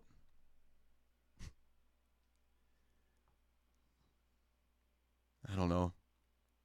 Obviously, you need. I'm not against rich people. Here we got another call coming in. Here we go. We got it. Good man. Hey, it's Jordan back again here. Yes, sir. It's gonna be another quick call, but my wife just told me something. I hate it. You were ramping up big on money, but I wanted to get this call in. My wife said that your governor in Wisconsin, so they refused to do the absentee ballots, and you guys have to go vote, like actually at the polls, at the precincts. The governor tried to postpone it. I think he signed something to postpone it, but we have a Republican-controlled Supreme Court in Wisconsin. They overruled it and said, nope, the vote has to go on today. Because they know Republicans are fucked. Like, I think our gerrymandering stuff is starting to get through, like, the Supreme Court and stuff. So they might be losing their grip. So they know, hey, we've been, like, Trump is telling all the Republicans this is no big deal. You guys can still go out and vote. Dude, there's pictures coming in. Like, there's almost nobody in the fucking lines. This turnout is going to be an embarrassment. The Republican guy for judge is going to fucking win because it's going to be mostly Republicans turning out. Yep. Our state sucks, man. Like, Wisconsin sucks. Dude, that's a common factor with most every state in the union, at least like the lower 48. I mean, it just like, every state has a bright spot. It has beauty in it in its own way. Like, shit. What the fuck just happened? Hang on. Why did this just change all weird?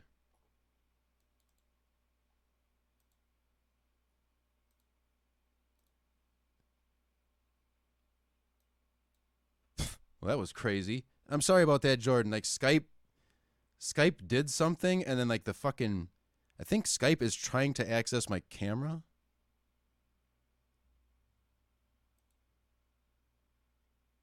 If you call back now, it should be okay. I'm sorry, Jordan, I had to hang up. Like, I had to shut Skype because everything was like I was on the surface of the sun for a minute there. Shit. How do I stop that from happening again?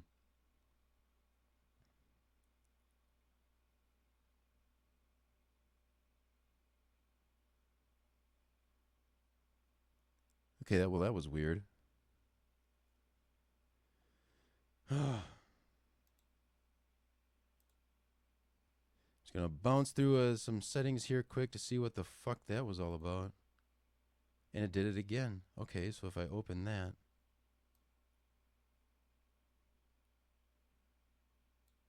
That's weird.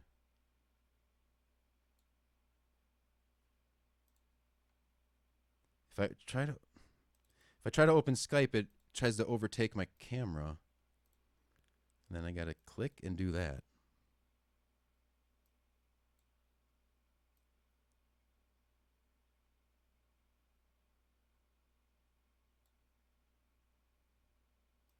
Stupid fucking technology. All right. So I guess, I don't know. I'm very sorry, Jordan. I did not mean to hang up on you, but Skype just went fucking Terminator on me and I had to shut it down. But I think it should be good to go again. Did not mean to be rude there. But yeah, Jordan, we were just talking about how fucked shit is in Wisconsin where our governor tried to postpone. We had a voting thing today. Polls were open. And our governor signed some orders saying, like, no, we're going to postpone this shit because of the coronavirus. And then our cunt motherfucking Supreme Court, which is Republican-controlled, overruled the governor thing and said, nope, the voting is happening as scheduled, even though we're literally in the middle of a fucking lockdown. Welcome to politics, motherfuckers, where your best interests are not considered. They don't give a fuck, a single fuck about whether or not you are out to vote or not. The Republicans want less of you voting. As little of you voting as humanly possible, they're happy. Because we were right there with North Carolina with the fucking ass-backward gerrymandered fucking districts, man. The last election cycle, the fucking Democrats won like the vast majority of votes, yet didn't gain a fucking thing. Isn't that crazy? How fucking shitty of a political party do you have to be to where you have to fucking cheat to the point of your fucking district you would assume would just be like, oh, here's my district area. Nope. This is like a fucking snake. Fucking Nokia old school fucking snake thing. Just make some outline up. Get as many black people and fucking shit rounded up into one fucking district as possible. And then make even more districts all fucked up that are all the fucking Republican voters. So that no matter what the fucking outcome is, you win! What a great fucking system. You can literally be as evil as you want. There's almost no way to fucking stop you. I don't know the progress of the shit, but I'm pretty sure like Wisconsin and North Carolina's district gerrymandering shit was going to the Supreme Court or being reviewed by the Supreme. It's some bullshit. I don't know. I have no faith in any of this shit working out to where like logic, you'd be like, oh, that's a logical conclusion to this. Not gonna fucking happen. Wisconsin used to be like the most progressive state the Midwest had. Like, our fucking state motto is forward, not pause. It's a fucking joke. It's all a fucking joke. And, I mean, how sadly pathetic do you have to fucking be to do this like for state politics in Wisconsin? How much money could you possibly make as like a state senator or a state representative? I mean, a fucking federal representative, it's like $180,000 a year. Like on a state level, Wisconsin ain't got no fucking money. What are you making, like $50,000-$60,000 a year? Like that's enough to corrupt you into being just a massive piece of shit? Daniel Murphy, that's the Australian. Thank you for the... I don't know how Australian money works. What do you use? No, you're not in the Union, the European Union. What is the Australian money called? Do you use the dollar? I don't know. It's going very well, Daniel Murphy. Daniel Murphy is the Australian. The man, best accents on earth. Fucking Australian accent is just awesome. It always makes me want to party and just fucking do shots and shit. Like it's awesome. I love it. Worst accent? Any British accent. Any of them. Pick them. Liverpool. Cambridge. More proper. Unless you're listening to Spinal Tap. In that case, listening to them talk is just a thing of beauty. Pretty sure they're all American and they're just hamming it up, but fuck all the English accents. I'm glad we took English over here and Americanized the fuck out of it and just made it good. At least our southern accents are fucking kind of sort of like relaxing to listen to, you know?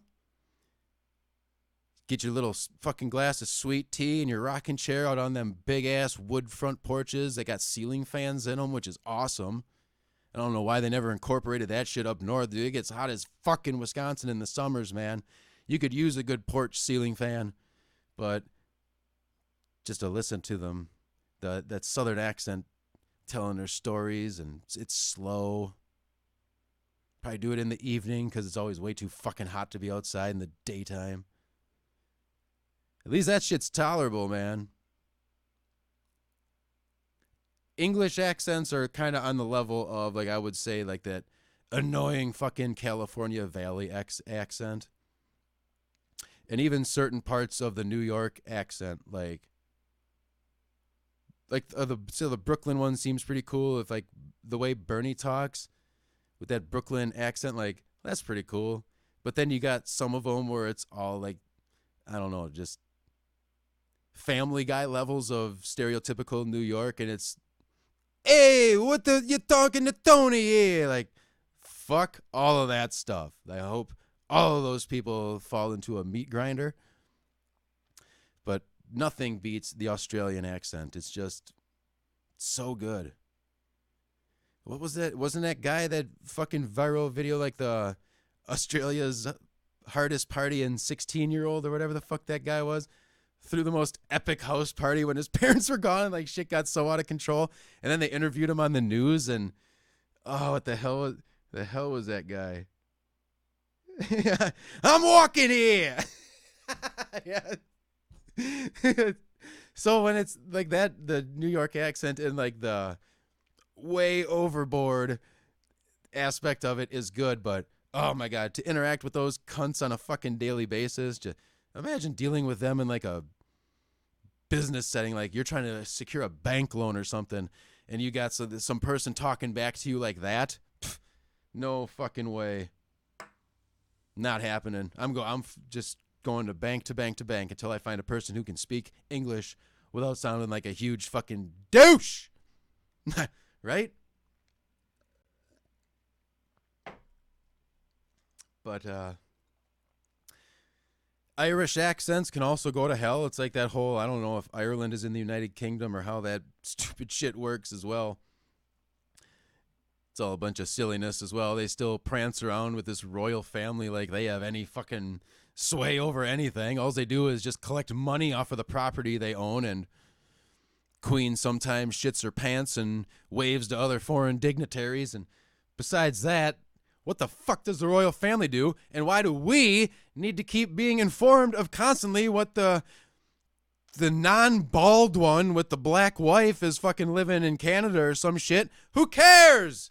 Why does anyone give a fucking, oh, they dropped their royal title and now they got to pay for security themselves? Good. Like, yeah, pay for it themselves. Like the dumbass royal money isn't going to be funneled to them somehow anyway. Like, who fucking cares? You don't do anything like, hey, Queen, go fucking rile up the fucking cavalry and go and take over India again if you think you got some fucking power. You ain't shit. You can't do shit, and you're fucking worthless. Who becomes the next thing once she dies? Diana's husband? Is it Charles or some shit? That goofy motherfucker. Like, how does the hierarchy even work? It doesn't even make sense. Or is the bald son of Diana just all of a sudden king? It's all a bunch of silly nanny bullshit. I don't know. When did they actually stop being in power? The 40s or something? So it'll be King Charles. Isn't that dude old as fuck, though? Like, oh, man, the queen has got to be in her fucking 90s. She looked in her 80s when I was a small child.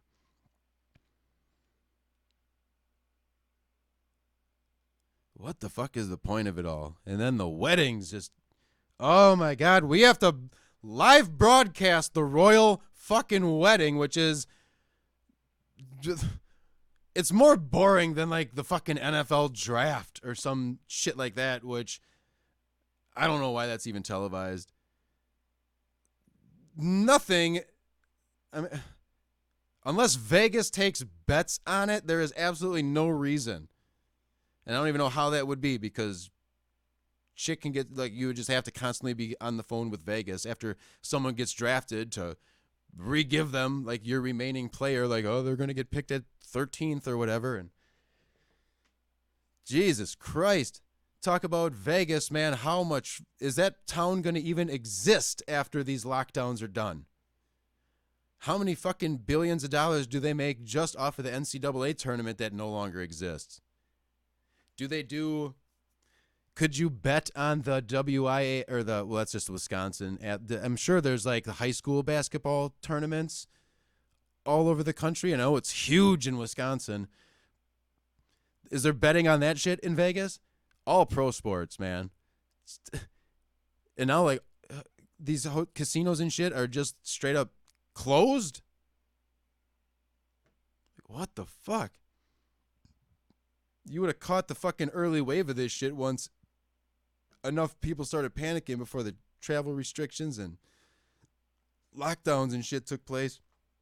Man, you could stay a week in Vegas for virtually nothing. Like, they were just giving shit away. But sadly, those times are gone, and I don't know. even if you've already like had the virus and beat it, would you even want to be on a fucking airplane right now? Like, ugh.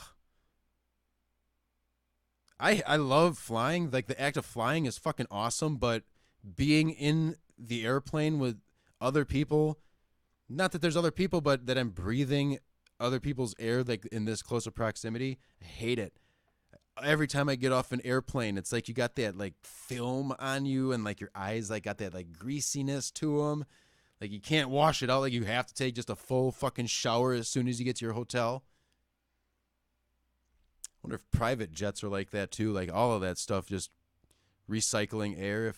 If they even recycle air, I know there's got to be air intakes and shit for the engine, so you could just route off a certain amount of fresh air to be circulated through the cabin. But that shit certainly feels and smells recycled. Like it's got that stale heaviness to it, and it's fucking disgusting. But flying itself is awesome. I'd like to learn how to fly. That'd be fucking cool. Doing it like privately 20 miles away from me, there's a little airport in Watertown. It's like $5,000 or $6,000 total through the class fees, and then obviously you got to rent the plane every time you fly, and then you're paying for your own fuel and shit. But like $4 to $6 grand to just be able to literally just go to the airport, rent an airplane, and just go. That seems pretty reasonable. Then I looked into it, like, what do you got to do to be a commercial pilot? Like, oh, okay.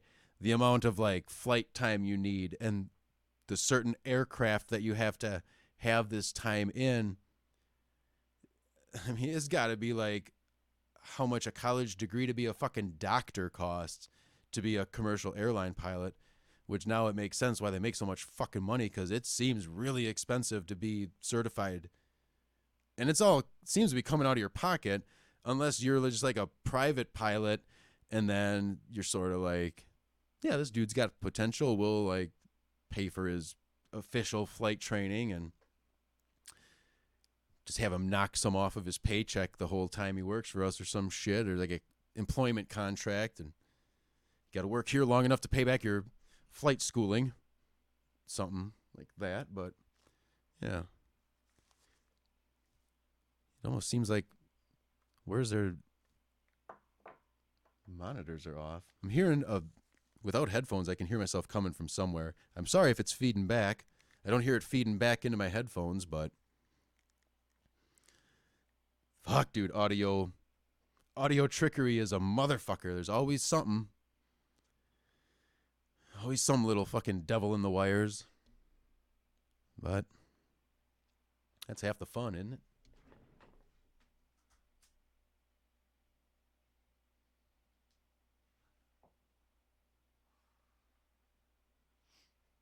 Speaking of which, I know the last time that we all got together and were chit-chatting last Thursday, a few guys play instruments and stuff, so I wonder if it'd be cool to, I don't know, about if we want to make like an original song. That would be pretty difficult to get everyone on the same page. Like a guitarist may not like the drum beat, or you might want to fucking change here and it doesn't come for 2 measures later, and you don't like it and you can't figure out a guitar transition for it, blah, blah, whatever.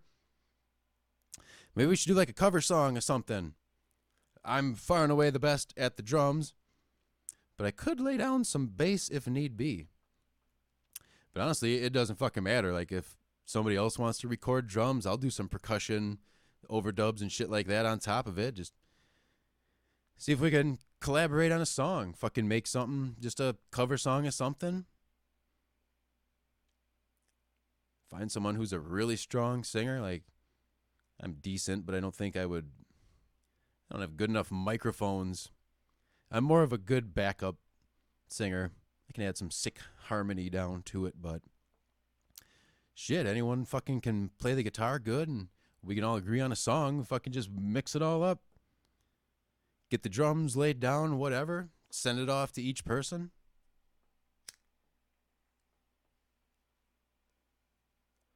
I think it might be fun. Maybe not, but who gives a shit? Oh, another thing, I didn't have time. This was sort of spur of the moment. I was planning on only doing this on Thursdays, but I said, fuck it. So we're doing it Tuesdays and Thursdays now. So what I will do by Thursday, I'll get a shitload of like trivia questions locked and loaded. So I'll make a graphic. So at 10 o'clock during these streams, 10 p.m. trivia time, we're gonna give some shit away. Tuesdays and Thursdays, man, during these live streams. Firing that off at 10 p.m. We'll get the first one officially going on Thursday. And to make it quick and simple, like so you can win a shirt. Let's just say you fucking these trivia things to win a shirt. Whatever the fuck is on the shirt is your choice. Like if I can print it off of a computer, I can put it on a shirt. Like it's literally that simple. Full color, anything, doesn't matter. So yeah, I mean, it's just something stupid and silly to do. Just random fucking questions. It could be about anything and everything. And I'll try to have varying levels of difficulty. Obviously, there will be several different sets of questions for each time a new caller calls in. You're not going to be access to the same fucking questions, so you could just Google the answers, and if the previous person didn't win, but I don't know. Let's say you get 5 questions, you get all 5 of them correct, you win a shirt. Could be a STMU shirt. It could be a Tim head, Greg head, Estev head, Mark head. You don't hear many people talking about being Mark fans. But he is from Wisconsin, along with me. I think he's from Onalaska, Wisconsin, I believe. And you never saw his early videos, the K-Strass videos. I highly recommend them. He would go on local morning news shows. Like in Madison, we got like NBC 15 and WKOW 27. And he would go like around like Appleton and shit like that, Eau Claire maybe. Just go on these local NBC affiliates or something. Their morning shows that they got as a K-Strass yo-yo, motivational yo-yo performer. And it's, oh my God, so good. So fucking good at just pushing these people's patience and seeing how far he can go, because he'd be introduced and blah, blah, blah, a little bit about me. And then when he was supposed to be starting his performance, he would just sort of slip it a little sidetrack into maybe a personal problem that happened into his life. And he would slowly sort of like sputter out some fucking more information about that while he's like winding the thing, and looks like he's setting up the gig here. He's going farther and farther into these personal problems. And then once he actually gets into the routine, it's obviously a failure. This guy doesn't know shit about yo-yoing. But the morning news, the hosts, they try to be so polite and courteous, and you know, like a lot of them seem like they're not completely sure if they're being trolled or not. Like a lot of them are just trying to like, oh fuck, like try to help this guy out, try to get him back on track here. Like shit's going off the rails, but you were never getting him back on the rails. This is fucking just a disaster. But it was funny. Then all of a sudden you see him fucking showing up on The Office and shit, and then he's in like I think just Better Call Saul. I don't think he wasn't in Breaking Bad, just Better Call Saul, I think. And then of course the On Cinema stuff, like, oh man. I love the latest Oscar special where they got the LaRue finds Mark and it's not Mark. You tried to run the moment you saw me. As soon as you saw me, you tried to run. Oh yeah, you were yelling at me.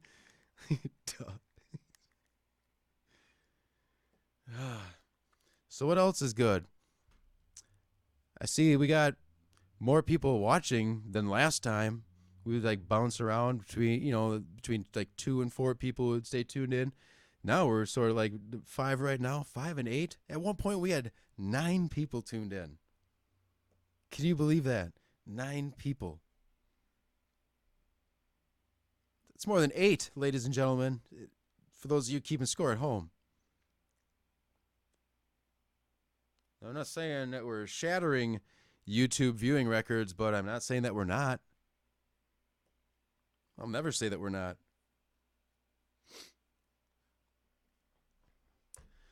Oh, man, 4 hours. Filling 4 hours is rough. So I already rambled about Tiger King, fucking Ice Age, Younger Dryas shit, aliens, more specifically UFOs. For those of you that weren't here at the beginning, I saw a UFO in 1990 when I was 10, almost 11. And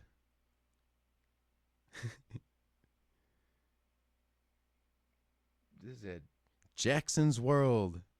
Thank you, sir. I will keep it up. I'll be more prepared in the future as well. Last week, Thursday, was just a mic test that turned into a 7.5 hour fucking people calling in. It was awesome. This one, I didn't plan on doing it today. I was just going to stick with Thursdays, but much like you guys out there, you're probably bored as fuck. I'm bored as fuck. I'm going to give another heads up if you guys... It's like, I don't give a shit if you watch this live or later or even not at all or whatever. If you want something to do, watch it. But in the meantime, I think at the same time, like whatever time zone you're in.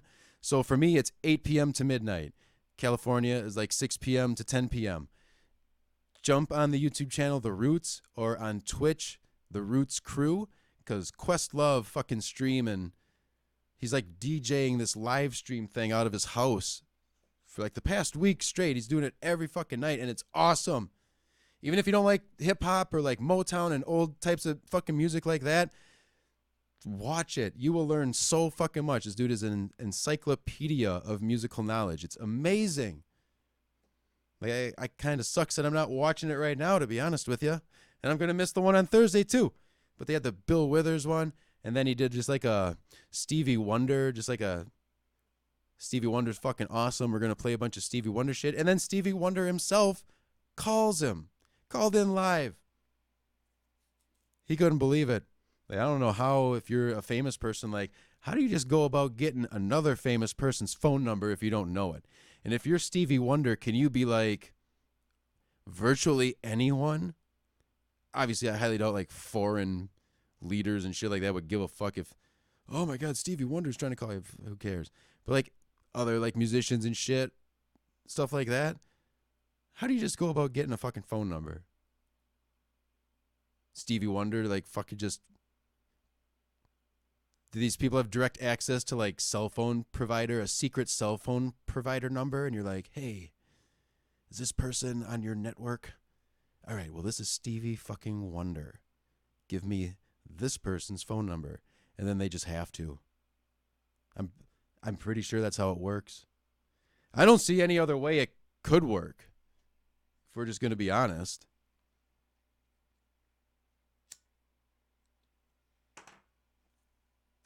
Stevie Wonder calls him live on the fly.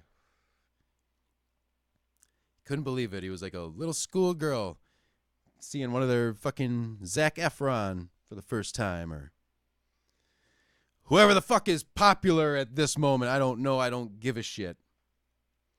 Didn't even fucking care about it when I was young and supposed to be impressed by so-and-so is the new thing. Like, I don't, is Tiger Beat still a fucking thing?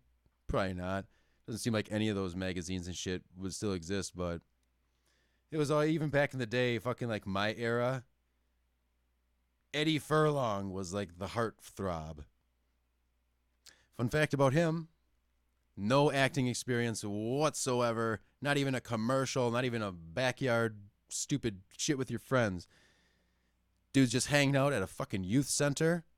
The casting lady for Terminator 2 was there, and he had that cool bad boy yet approachable look to him, and they're like, hey, you want to be in a fucking movie?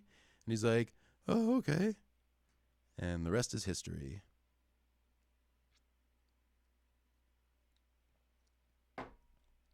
What a sad, sad downfall for him as well. Like, that sucked. I thought he was during Terminator 2 filming, he said that's when he started to get like professional training and shit like that. So after that, dude, like American History X, he was great in. There's a movie, Animal Factory. It's like they're in prison with Willem Dafoe is in it. He's like some transvestite type thing. It's pretty good. Pecker was pretty dumb, where he's a photographer type person, but they just got super fat and disappeared.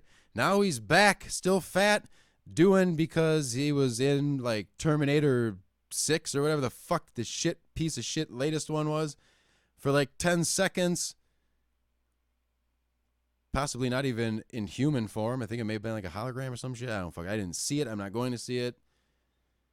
The third one was watchable, but after that, dude, the Terminators just became just the biggest piles of shit on Earth. It's so sad. I hate it.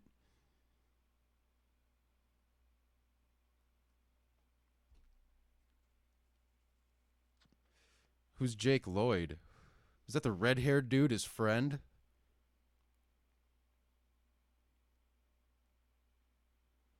Damn it.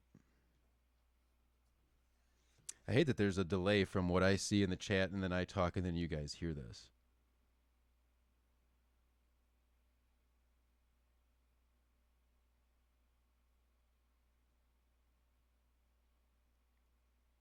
Oh, who is this guy? What the fuck? Oh, he was the... Oh my god, he was the little kid in them Star Wars movies? Jesus Christ. What happened to this fucking guy? Oh, it's like as bad... The tragic tale of that porn star, Jenny Lee. Oh man, used to be super, super fucking hot. Now she like lives in the Vegas drainage tunnels as a toothless meth head, which... You know, sometimes we lose. Sometimes you win, sometimes you lose, but... God damn it. It's a shame when you see people you've seen naked before get all methed out and lose their way, but...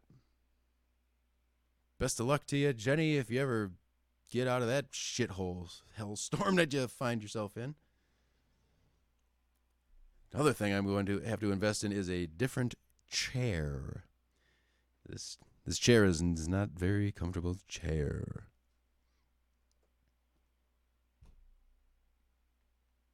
And if webcams ever become available again, I honestly can't believe like all good webcams are sold out worldwide.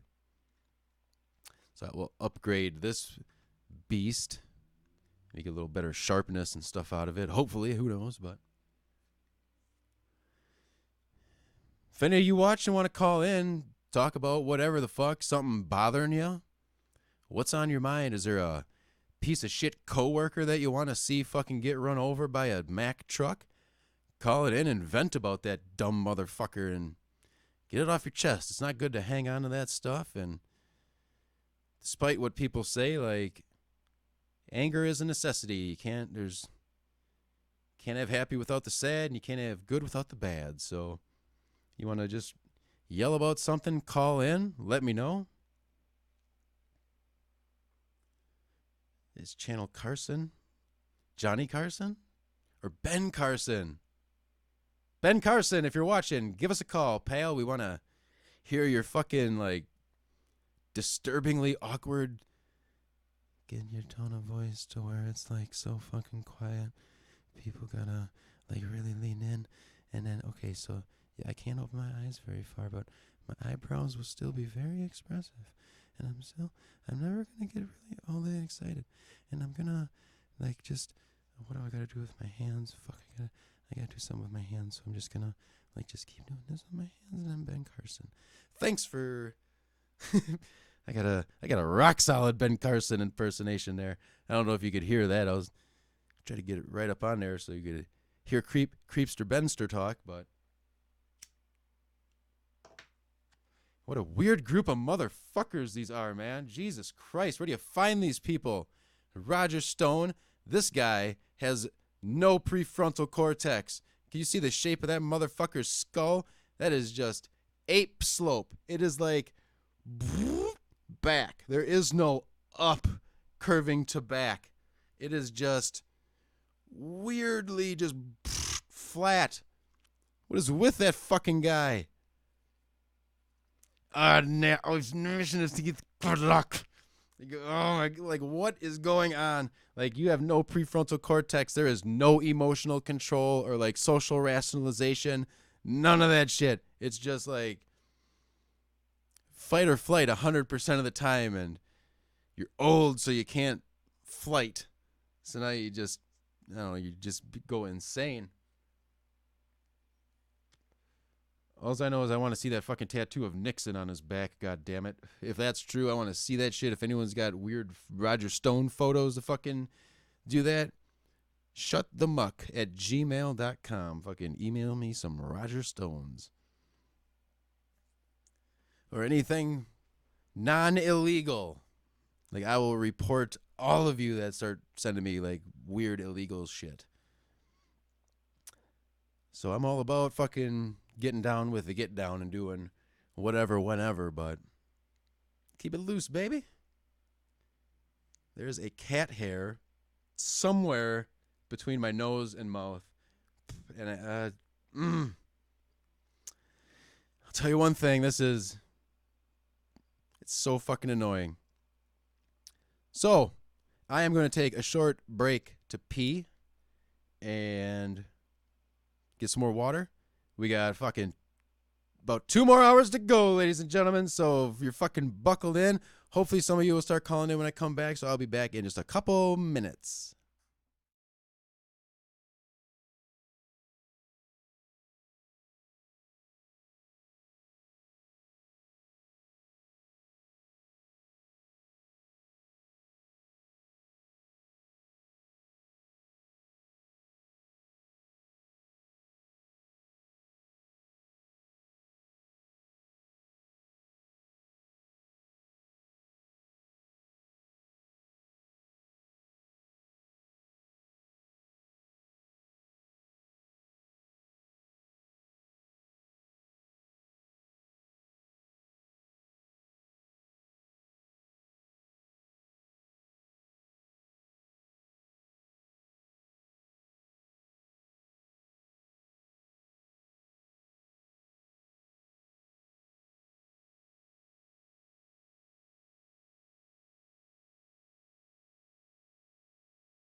I will tell you one thing. It is fucking hot in here.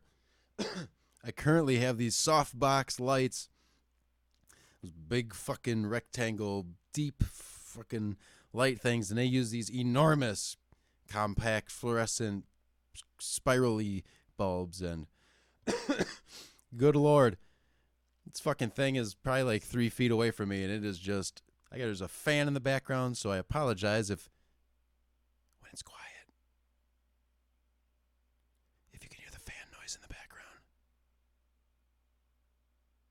And if not, that's even better.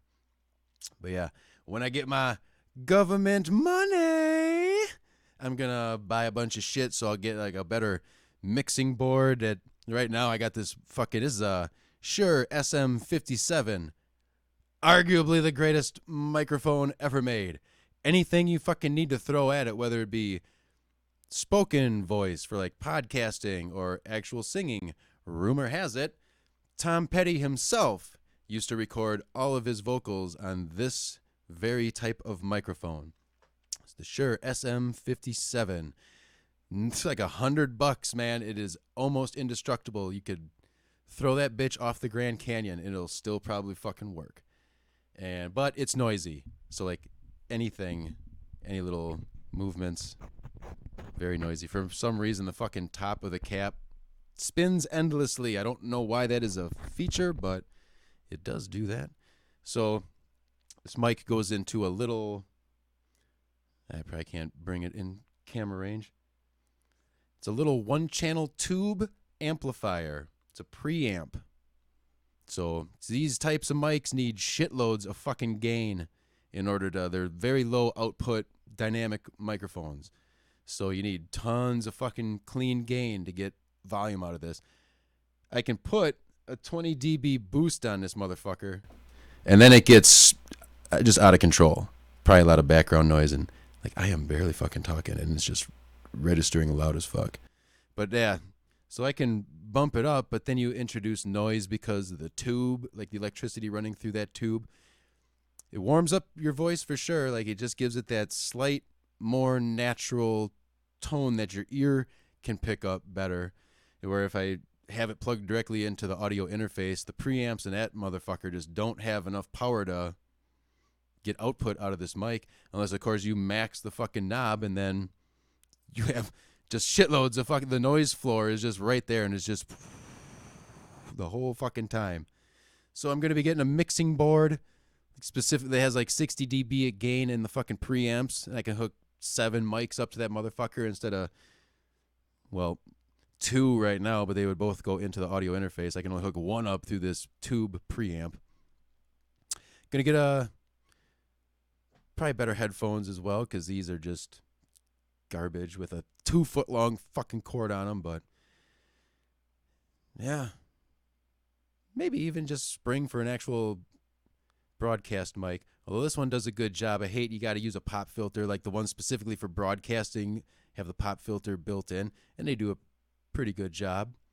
This, I got to have this bulky fucking thing in the way with this arm on the bottom that is always in my way. If I want to type something on the keyboard, I'm always bumping that fucking arm. But so hurry up, government check. That'd be kind of cool. It's always fun to get new stuff. And for those of you musicians and shit out there, they got more than just actual musical instruments. Like you can get like just tons of stuff. DJing, broadcasting, like audio stuff like that. Z Zounds, the worst fucking name on earth, man. It seems like it's a scam. Like this is some type of phishing website that's just gonna, like the name of it.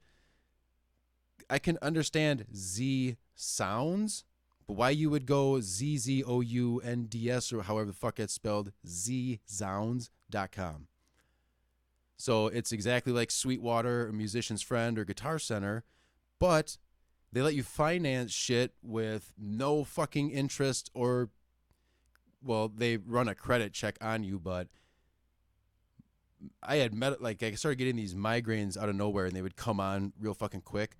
So like within 30 seconds, I would think I was having an aneurysm. So I went to the hospital, and they gave me a spinal tap and shit to see if there was a leaky blood vessel in my brain.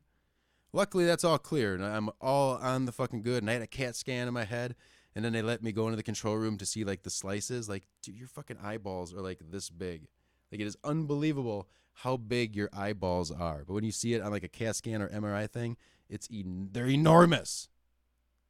It's ridiculous. You only see like 1/50th of the fucking shit. But God damn it, I forgot where I was going with that too. Live broadcasting when you are enhanced, we'll say. But fuck it. I don't know. That's why people should be calling and talking about stuff. Whatever the hell you want to rant and rave and ramble and roll about. Don't fucking matter to me.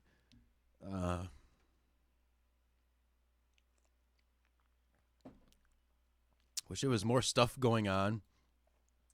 Just in, like, entertainment wise in general. This kind of, it really sucks that there's just nothing to do. Everyone's fucking stuck home. And now I see people, I went to the Quick Trip today and everyone's walking around with their own gloves on and masks on and shit. And fuck. I don't know. Like, is it worth, fuck. Nobody even fucking knows, like, when this shit's gonna end. Like, this is nuts. Nobody can do anything. You can't fucking go anywhere. Like, everyone, I just want to go see baseball, for fuck's sake. Start playing baseball again. Sign a waiver. You fucking go to the stadium. It's your own luck of the draw. You legally have to inform other people when they come in contact with you that you were just in a large group of people, so they have the choice to decide whether or not they want to interact with you or not. We can't just keep sitting here doing nothing. The fuck?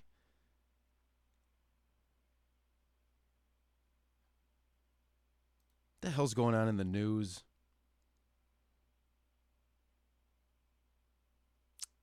John Prine, dead at 73, corona. Here's the big headlines. Oh, Wisconsin defies its own lockdown to vote. We tried not to. We did not want to vote. It was the general consensus to this fucking state. Nobody wanted to go out and vote and stand in line and be around a bunch of poll workers. And now, I don't know how it is where you are, but poll people in my area are very old. And I don't know, it just seems kind of fucking ridiculous that this shit is so fucking dangerous and deadly. Like, why people are being forced to do it today. Why? Just, there's no fucking reason that you can't postpone this shit. It's all fucking just so stupid.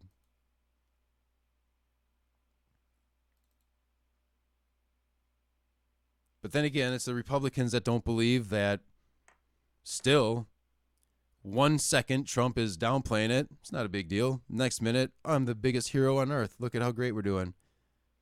2 minutes later again, it's no big deal.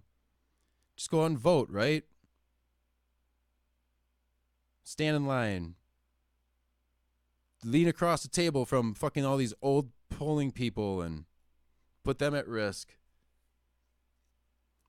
Why do you have it both fucking ways at the same time, man? How are people supposed to take this shit seriously? What is the obsession with Easter? Like, why the fuck is it so important that people are in church on Easter all of a sudden? Jesus Christ. Are you the fucking hero for getting the shit under control, or are you the fucking idiot that is making things worse by, hey, if you want to fucking vote, you're going to have to fucking do this. You're going to have to subject yourself and potentially others. Like, you might come out of it fine, but I joke around about this shit, but my parents are elderly. Like, my dad's 70. My mom will be next year. Like, I understand you can't fuck around with this shit. So they can't go and vote. The fuck?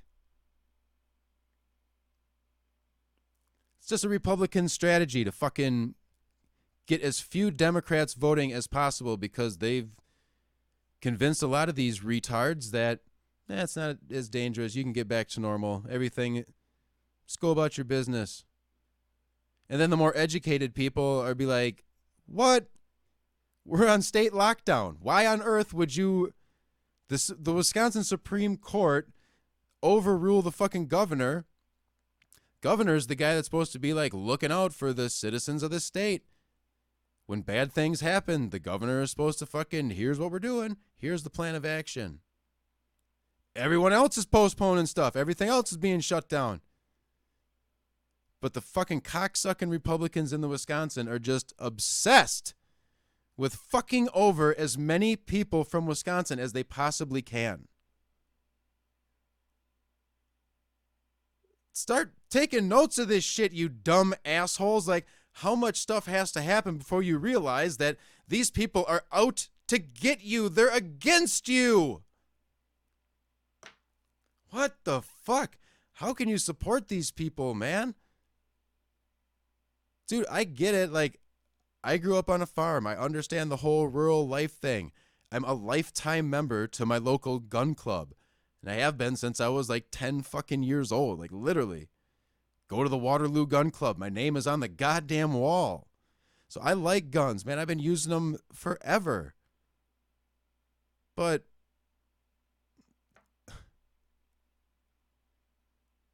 just, it seems like that is the... Religion doesn't even seem like it is as much anymore, but it's the whole gun thing.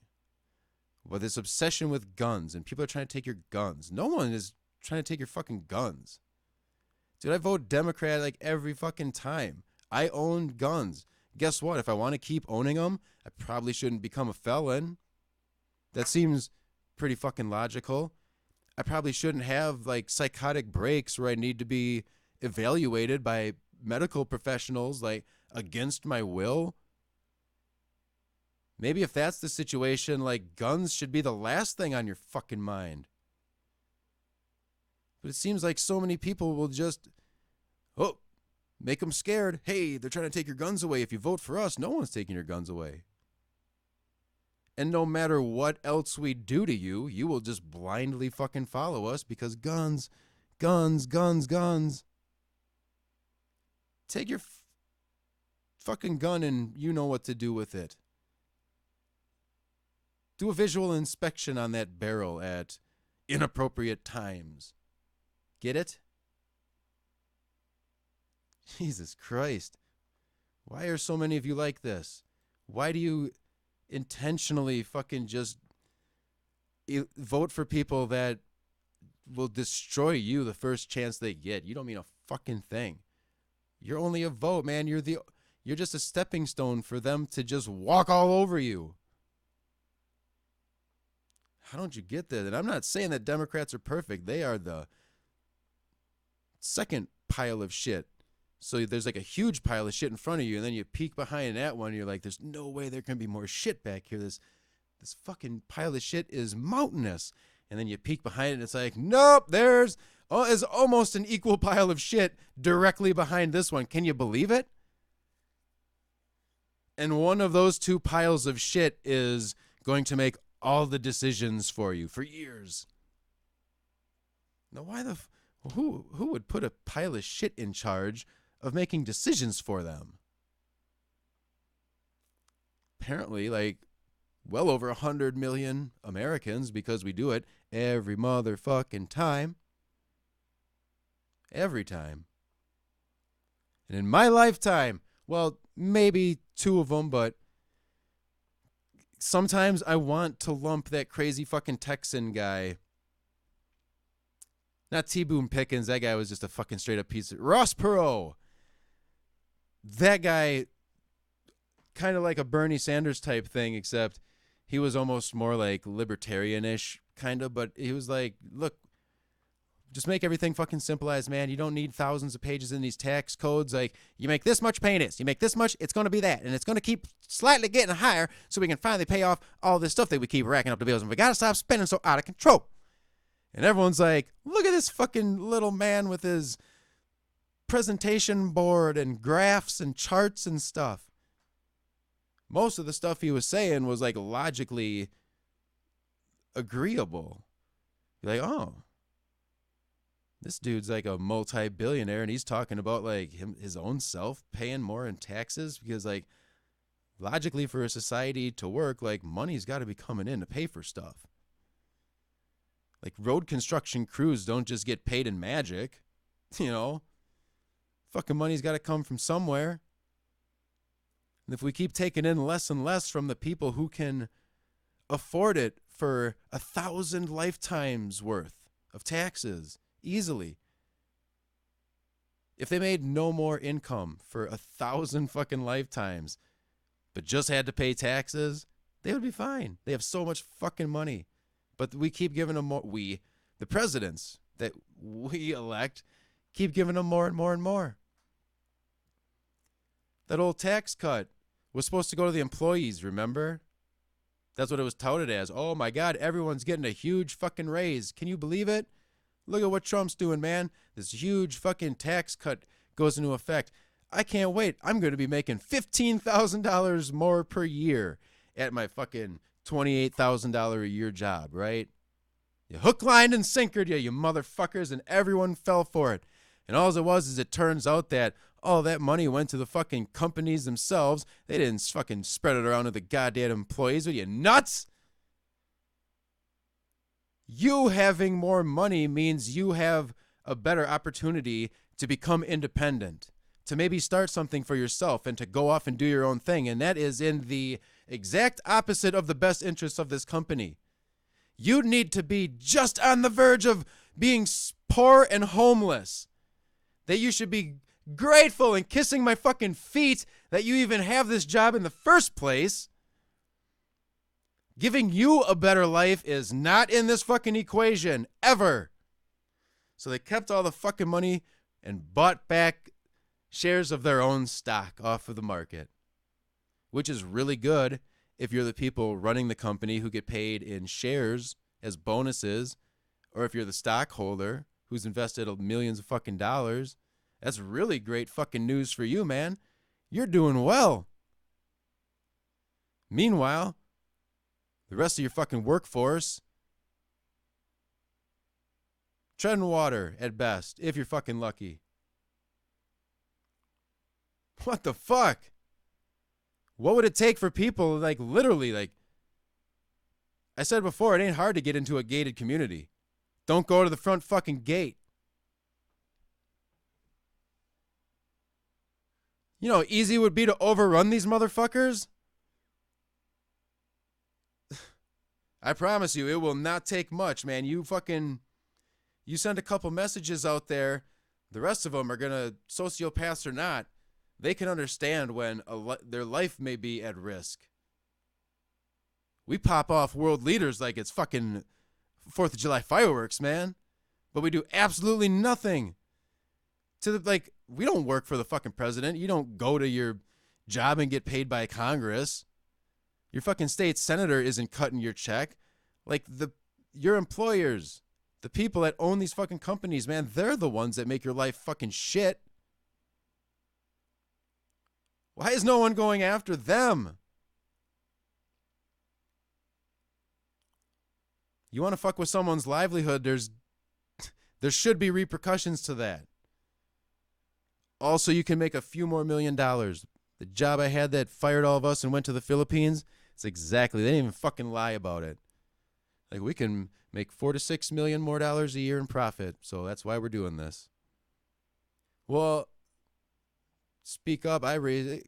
Are we profitable now? Are we like on the verge? No, we're doing very well. Very well. We would get raises every year. It's like a 2 to 3% raise. They had money to fucking go around. They were buying brand new, like, literally custom building these switch. It's a reed switch making machine. We were doing great. But you got to make more. Got to get them shareholders happy, motherfuckers. Doesn't it seem logical and understandable that eventually, like, your growth it has to stop eventually, unless we're bringing back slavery and now you can just eliminate fucking medical costs for your employees, hourly wages, all that shit. How much poorer can you make the average American before they can't literally keep the economy going? I mean, look at the bullshit they do to fucking steal money from you and to make money. The whole subprime lending thing was nuts, man. And that's what happens when you roll back regulations. All them fucking George Bush bullshit. Trump doing the same thing, man. rolling back all these like lending regulations and fucking like stock market regulations and stuff like that. Does no one remember fucking living through it in 07, 08, 09-ish?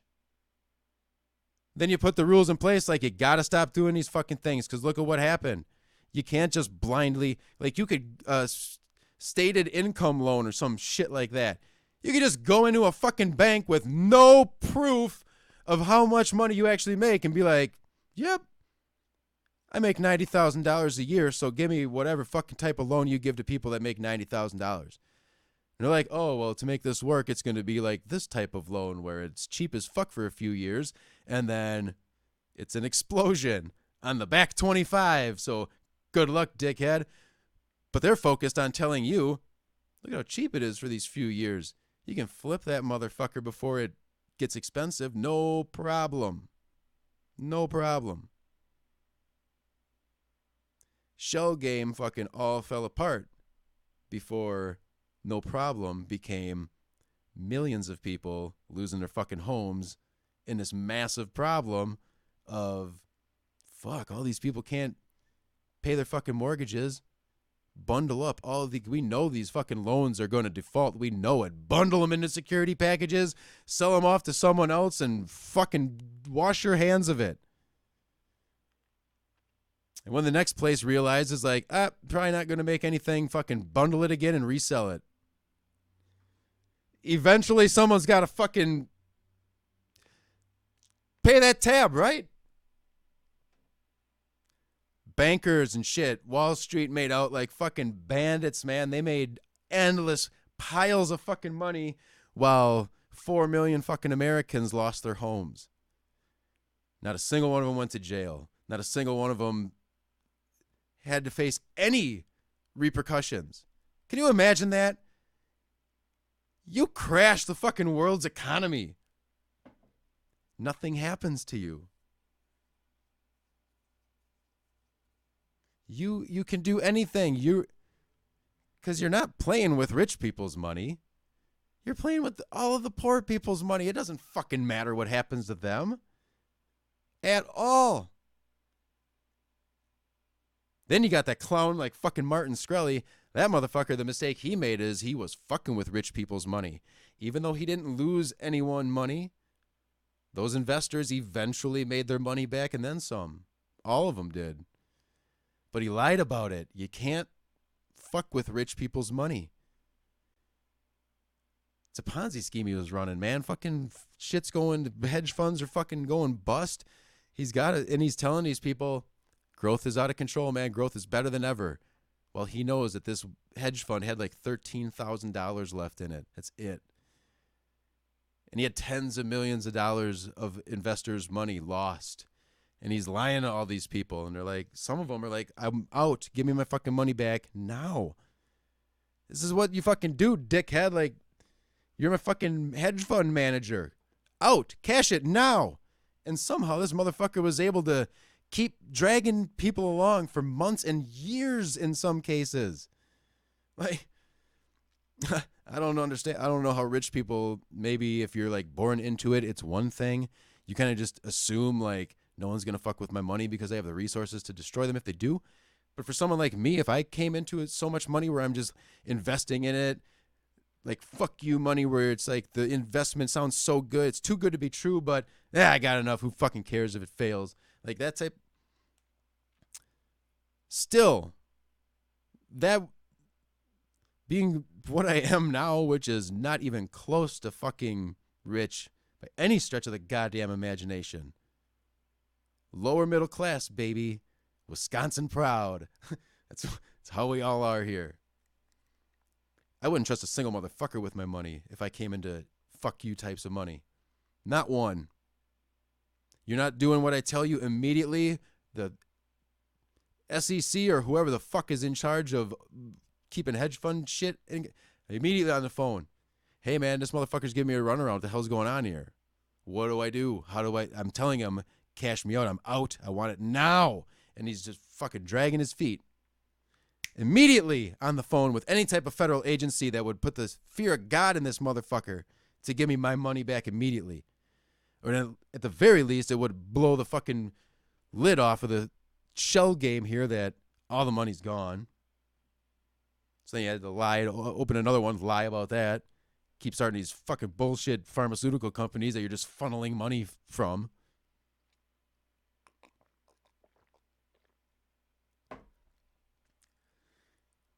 He fucked with rich people's money. Can't do that. They can fuck with yours. You cannot fuck with theirs. And he wasn't nearly... Look at even Bernie Madoff. That guy stole billions, man. Is it tens of billions of dollars he stole? Of course, he lost everyone's money, so there was no happy ending where, yeah, we broke the law like a motherfucker, but it all worked out in the end for us. So I get why they destroyed him, but Skrelly, man, he lied and lied and lied and broke all the fucking laws you could possibly break, but he made them people money in the end, just illegally, hence prison.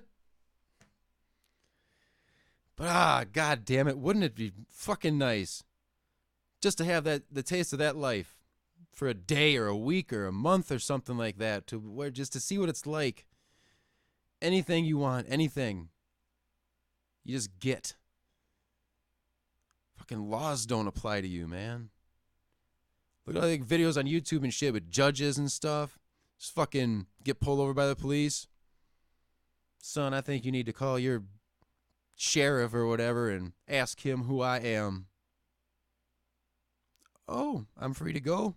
Thank you. Are you fucking kidding? I'm surprised the videos exist of the cops that actually bust other off-duty cops for DUIs and shit. I honestly can't believe that they're actually busting them. Because the cops that are in the process of being busted are saying the same fucking thing, man. Like, oh, just call him. Like, he'll explain it. It's okay. Or just give me a ride home. Like, you know who I am. Like, we're brothers, man. Thin blue line. Fuck you and your thin blue line. You're a fucking gang is all you are. You're a legal gang that we pay to harass and destroy our lives. Isn't that awesome? We pay them to do this. It's unbelievable. People there to keep fucking shit under control we pay them to destroy our fucking lives. You ever interacted with the fucking police, like get in trouble for something? They don't care. Like, the direct matter at hand is the least of their concern for like 90% of the interaction. Everything else is, what else can I find out about this motherfucker? What else is he going to slip on, admit to? Any other shit? You ever notice that's why they ask you the fucking questions? Over and over again, the same fucking questions. They're looking for a slip up, so now they can fucking drive a wedge in there and pry that open a little bit more. What else is hiding in here? Fuck all of them. I don't know why it's got to be this way. Again, no one wants to be murdered, raped, stolen from. You can't just go around just beating people up, shit like that. But if you're not harming anyone, get the fuck away from me. There's no reason. Police, anyone, like, fuck you. Mind your fucking business. Like I said, man, fucking with someone's livelihood, there's consequences to that. And eventually, I think society is going to be sick enough of this shit to where they're not just going to snap and maybe shoot up a school or where they work or a concert or nightclub. They're going to start going after the fucking people. Dude, it ain't that hard to find out where people live. It's just not. So what? I understand. Not going to be delusional and say that a cop's job isn't hard.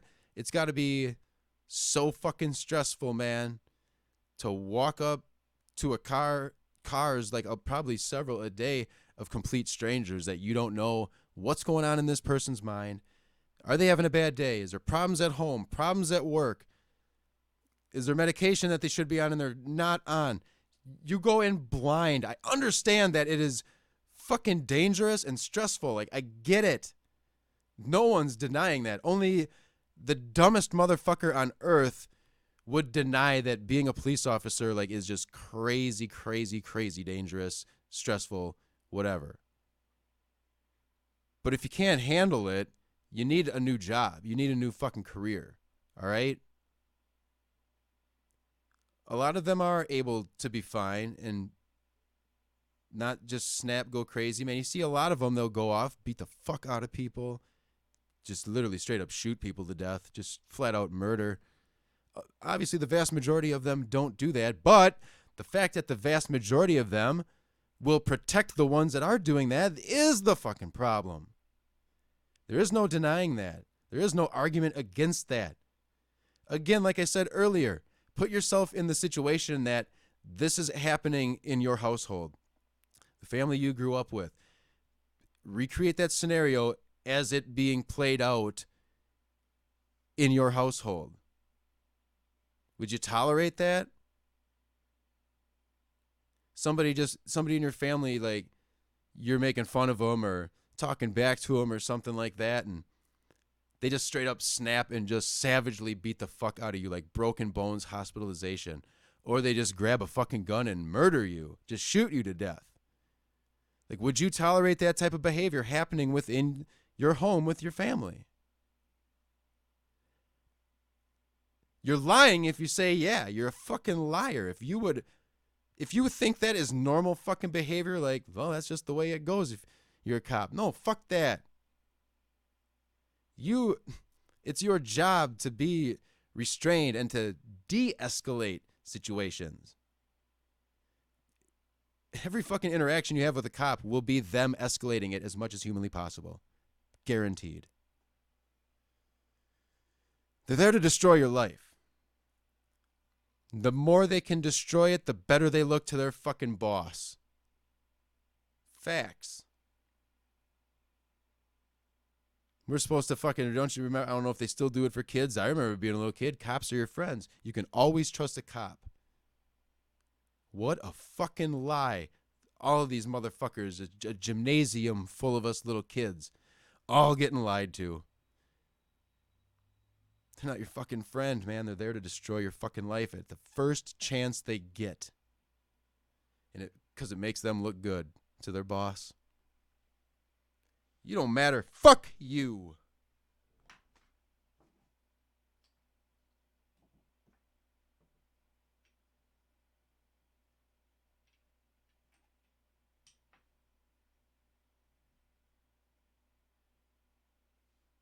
The fuck should I ramble about now?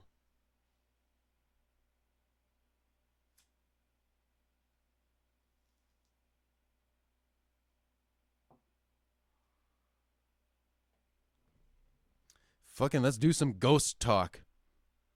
Either the band. I was going for like the apparatus, like the spirits. Casper the Friendly Ghost. I don't believe in them. I think you're nuts if you do. But call it on in. You got any fucking ghost stories? UFO stories? I'd like to hear it. People probably think I'm crazy with my UFO story, but I have no fucking reason to lie to you. There's no way I could ever profit from it. We saw a fucking white light in the sky do some weird shit, just poof, and then is either like slowly backing up, or what I personally think was happening was it would shoot out that given distance, same speed, no acceleration when it started moving, no deceleration before it stopped moving. It was just poof, and then it was, I think it was like hard 90-degree turn, and then like a big fucking loop back around to its starting point, and then poof, big loop back around. Poof, 6 times, light shut off, gone. Desperately want to know what the fuck that was. Never seen an airplane do that. I've never seen a helicopter do that. There was always a lot of like hot air balloons and shit flying over my house, but they literally don't do that. You ain't fucking backtracking the wind, god damn it. So I'd like to know what the fuck that was. I want to see it again, but I never have.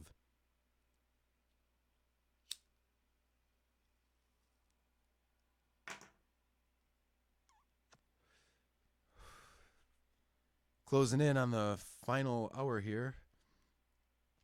The 11 p.m. Goodies Headache Powder Power Hour. Brought to you by Goodies Headache Powder. When you got a headache, snort some Goodies Headache Powder. Goodies.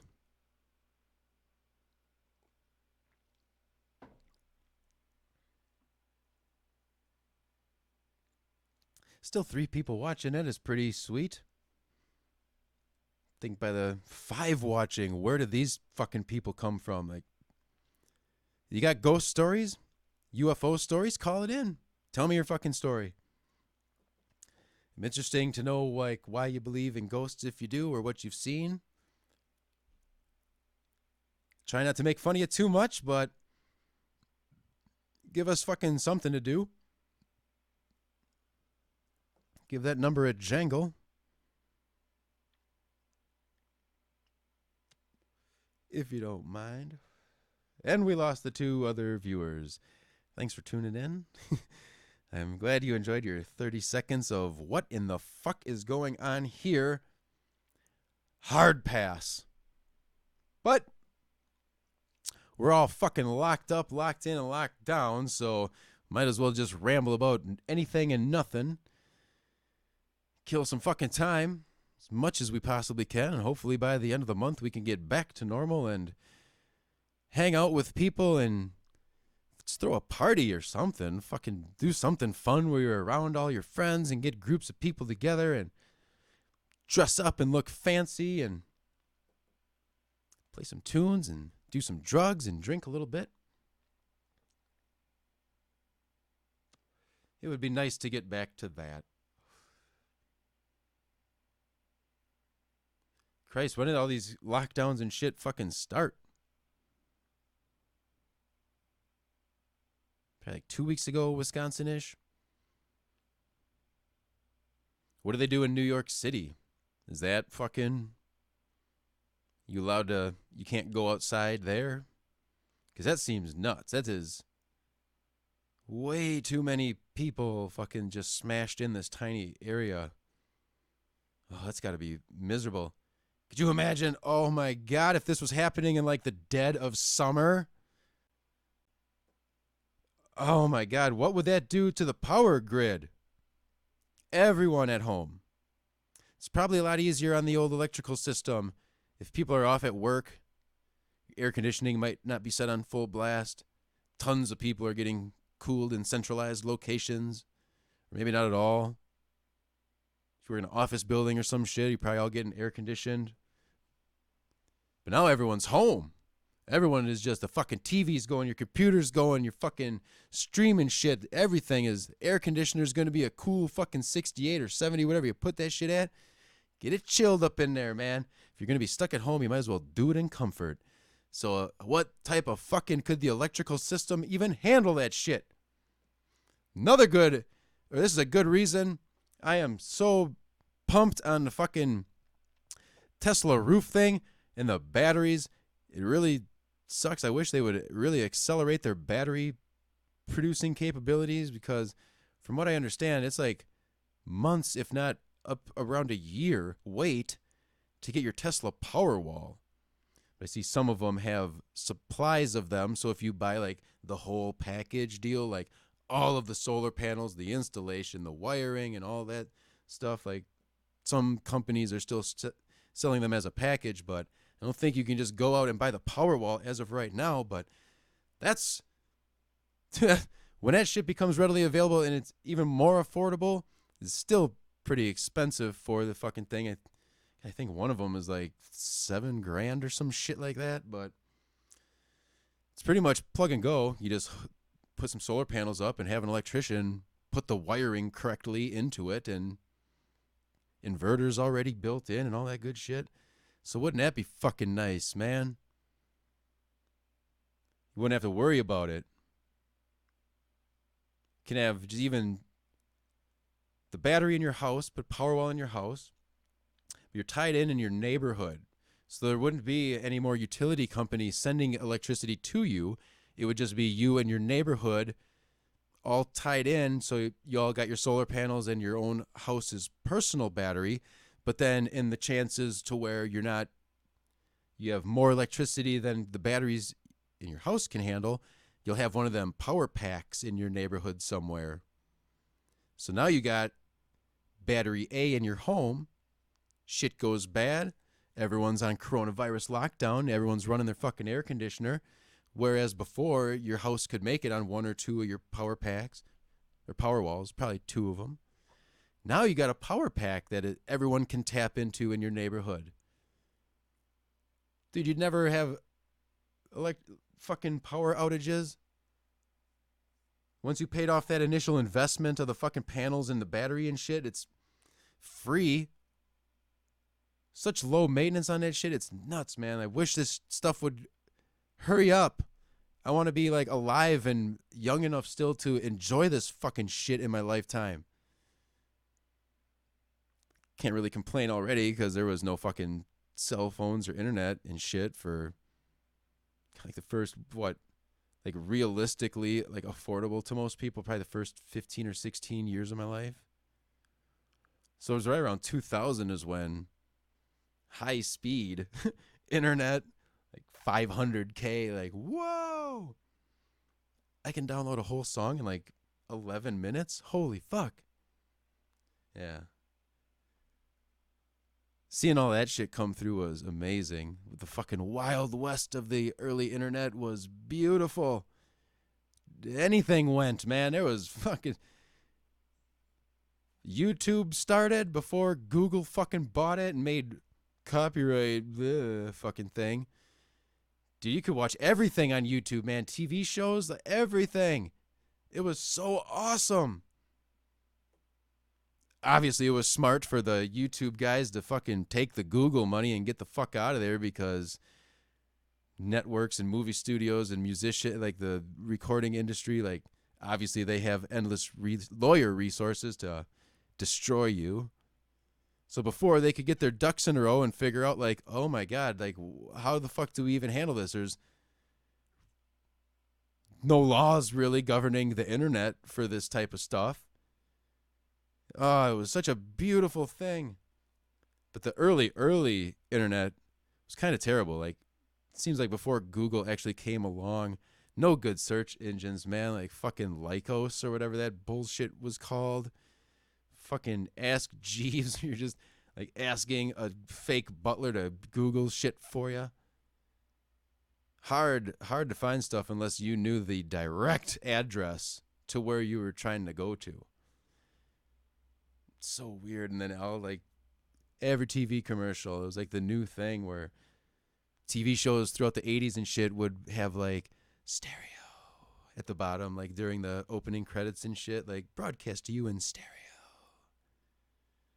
And then once it's like, yeah, I remember sometimes being in Wisconsin, you'd be able to fucking tune in on like certain atmospheric condition nights. Whatever affiliate out of Chicago would have been broadcasting like NBC. I remember hearing Night Court audio. The audio from the TV show Night Court being broadcast over the radio. And that's how you would get your stereo fucking surround sound in the 80s. You'd tune into your network, whatever the fuck Night Court was on, NBC perhaps. And then if you're in a big enough market, which Madison apparently never broadcast that shit, find the fucking right station. It was way down low, like in the 80s. But yeah, sometimes you just fucking hear Night Court coming over the radio. And I don't know what the end of that, like the beginning of the, here's a fucking website. Because we know like early internet sucks. It's hard to fucking find stuff. So every fucking thing was tagged with a website. And then early Google was fucking awesome. I don't know what they're doing with the algorithm and shit. This cat hair is going to drive me insane in my fucking nose. I don't know what they were doing early on with their algorithm, but it would be, you could be the most fucking pathetic speller on earth and just fucking stitch a phrase together. And somehow Google would magically like, yeah, you're looking for this, aren't you? And you're like, my God, yeah, I am. It was a cold day in hell when you would have to go even into the second page of results, let alone past the second page of results. Now, the first fucking page is all ads. Second through fourth page is probably shit that people have paid for to get higher fucking rankings, which I know they say that we're not doing. They're fucking lying to you. Of course they're doing that. They will do anything to make fucking money. They can say they're not. Good luck proving that they are, but does anyone fucking remember what Google used to be like 10 fucking years ago compared to what it is now? Google sucks. Google's search results are a fucking embarrassment. Especially Google Images. Why can't you go to the image anymore? People keep saying there was some lawsuit about it. Well, if Bing can fucking do it, why can't Google? Now you can't just click the fucking image and the image shows up. Now you got to go to the fucking website, which I don't give a shit about. And there are some occasions where you click on the image in Google Images, which sends you to the website, which doesn't have the fucking image on it. What the fuck?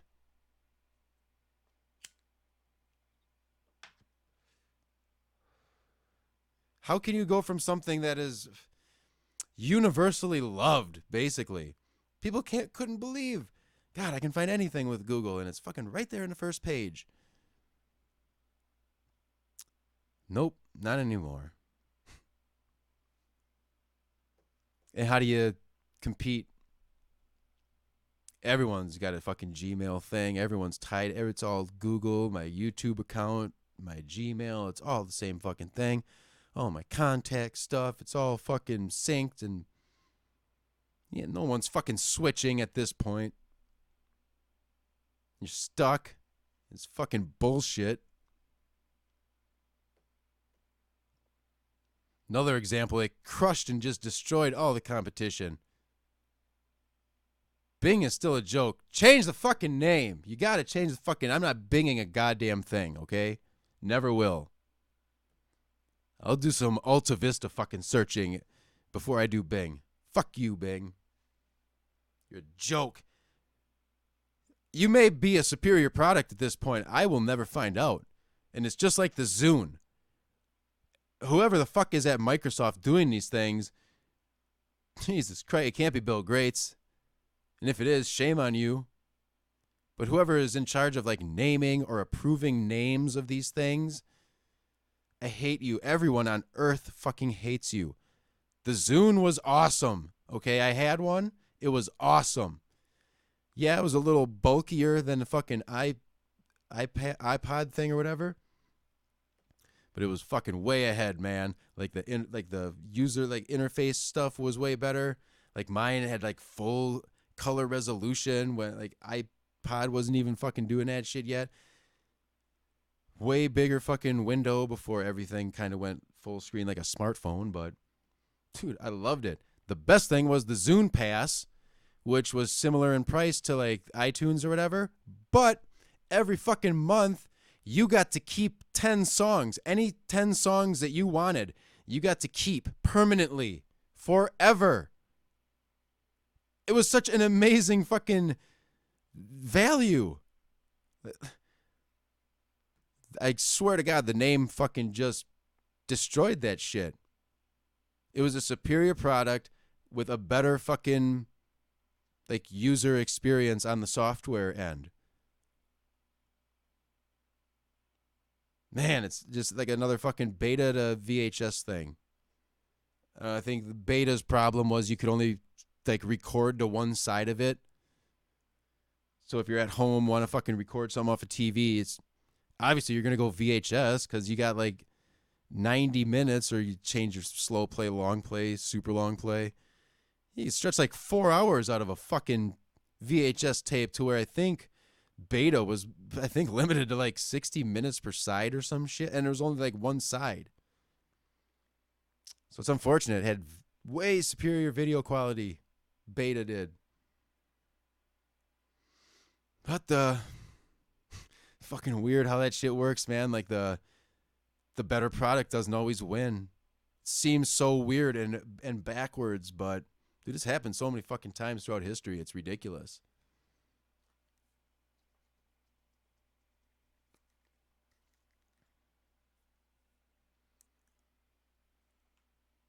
I just wish we were had a way where we went through the whole Monopoly breakup thing once during like the Carnegie or Rockefeller, Vanderbilt era. But it doesn't seem anyone gives a shit about doing that now. Like, does anyone remember back early cell phones? There was like 900 fucking cell phone providers. Who remembers Primeco? Rappers used to rap about Primeco phones. All right?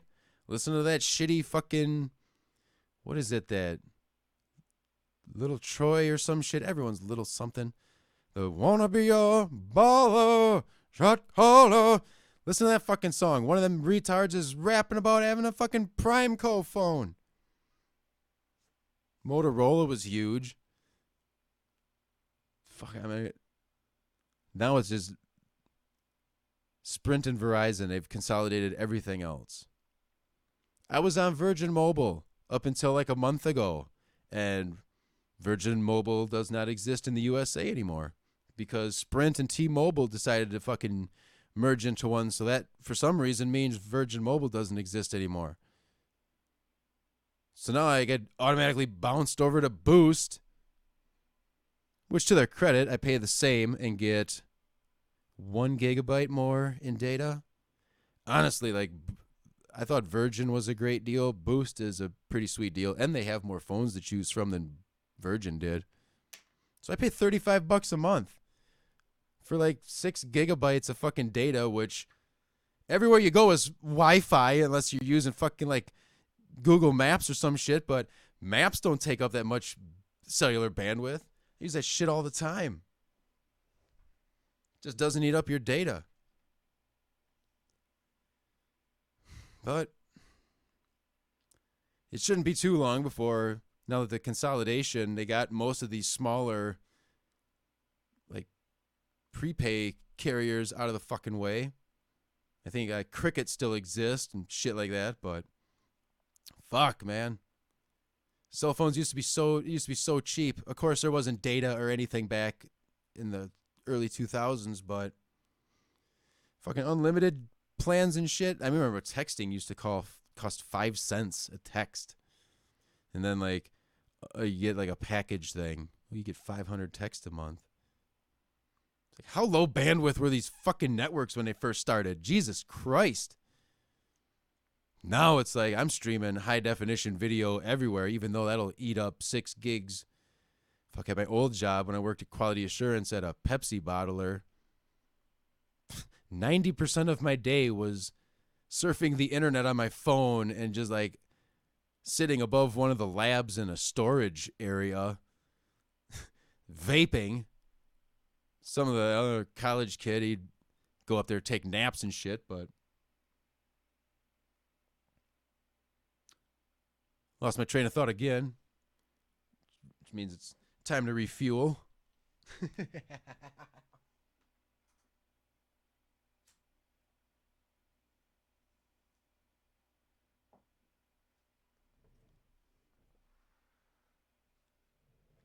Yes, sir.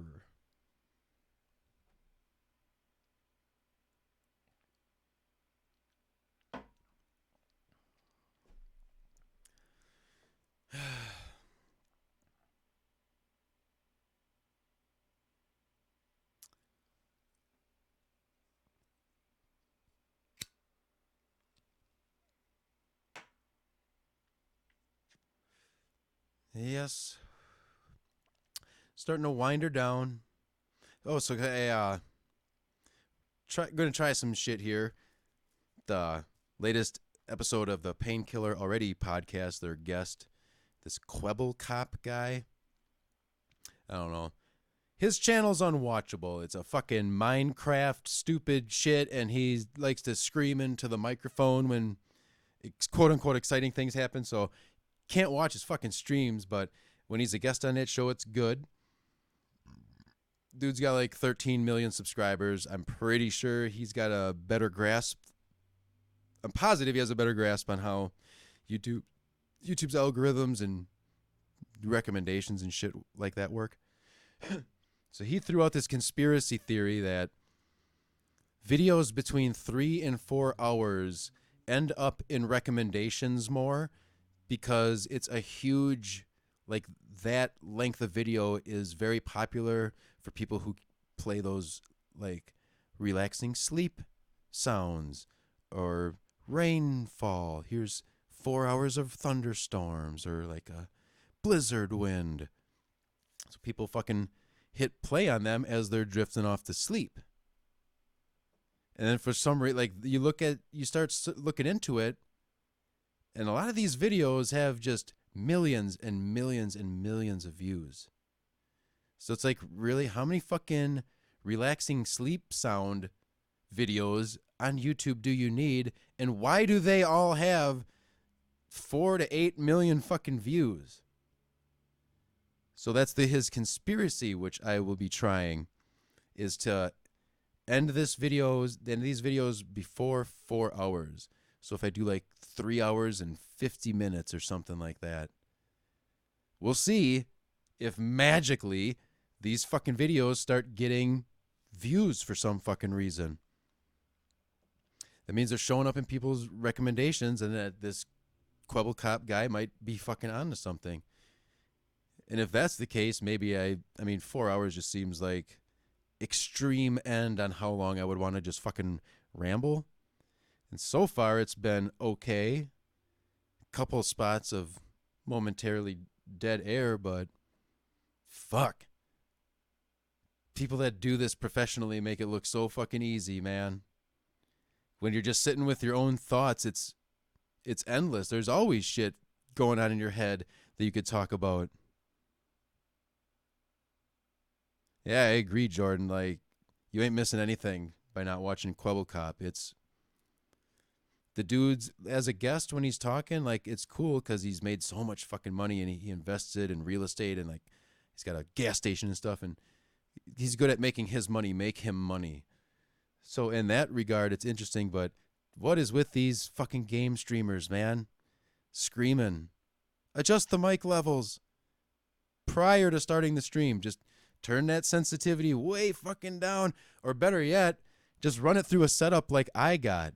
Like, it's not fucking complicated. If you're smart enough to put a fucking stream together and to make it work, like, it's a fucking microphone going into an audio interface, which is nothing more than an external sound card for your computer with fucking 1/4 inch and XLR connections on it. So like the big ass headphone plug-in, and then the microphone 3-pin XLR cable. There's like jacks on the back too. Some of them have RCA inputs and shit, and like optical inputs. But you just do that, and then like you can use any fucking DAW, digital audio workstation, like Pro Tools. I use Studio One by PreSonus. Fucking awesome. And you just run the fucking audio into that software, your DAW. It's routed back out of the software, back into the interface, and then via the interface USB into the computer.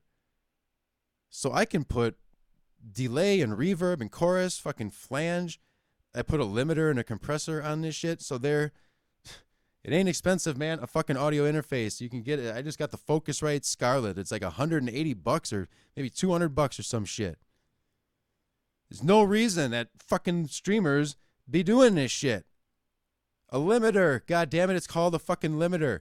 And put some compression on your fucking vocals too. It helps mash it down a little bit to keep fucking these spikes in volume and shit under control. And a limiter will just, it's almost like a fucking dude like with an on-demand like mute fader, where if you start fucking approaching that red, like your level drops off pretty fucking quick to where people can still hear you, but it's not just going to be this distorted fucking scream of, oh my God, it just makes you so fucking angry to hear that when all you got to do, or be a little farther away from the microphone. Like, you got options if you don't want to fucking invest money in all this shit. Which you motherfuckers, streamers, are. You got enough viewers to be relevant. You have the fucking money. There's no excuse for this bullshit.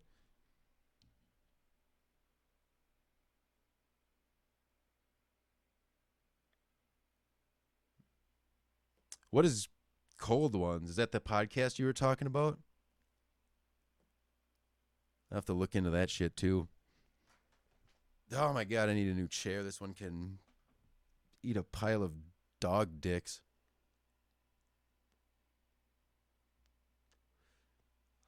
Fuck. You know what I just realized?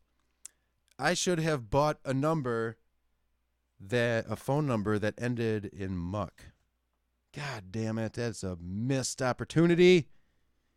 Fucking idiot.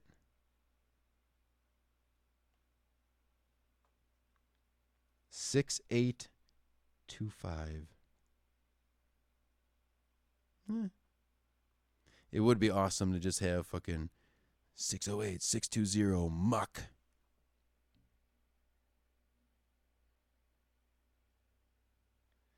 Yeah, I'll look into that shit, Jordan. But I kind of like the phone number I have. We got a 666 in the mix, and pretty easy. I try to keep it as few numbers as possible. Like my personal cell phone number uses 3 different numbers total for the whole fucking 10 digits. It's nuts. A 9, a 2, and a 0, which is the area code. But it's no different numbers beyond that afterwards. So I got close with this one. God damn it. I wish the fucking Madison area code would have been 602. That would have been great. But I don't know. I'm weird like that. I like aesthetically pleasing numbers. Like the number 7 just looks good. I could do it out 3 most days.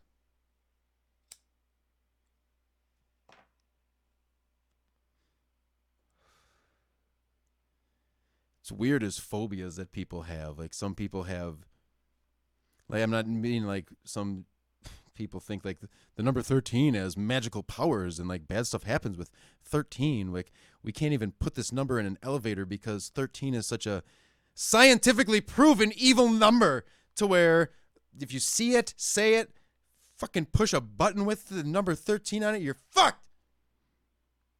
I'm not talking about these fucking retarded people. I'm talking about people who have like physical fears of like seeing numbers. You ever heard about that shit? What the fuck is with some of these people? We all got weird quirks and fucking weird shit we do, but I mean, as long as you're keeping it on the up and up and not getting crazy with like perverted sex stuff or deviousness like that, which by all means, like I've gotten down with some fucking shit in my day in the sexual front, but you don't got to be like creep with it, you know? So as long as you keep cool on that, I say just fucking give her hell. Right? Another lost train of thought. God, I'm on a fucking roll here tonight. You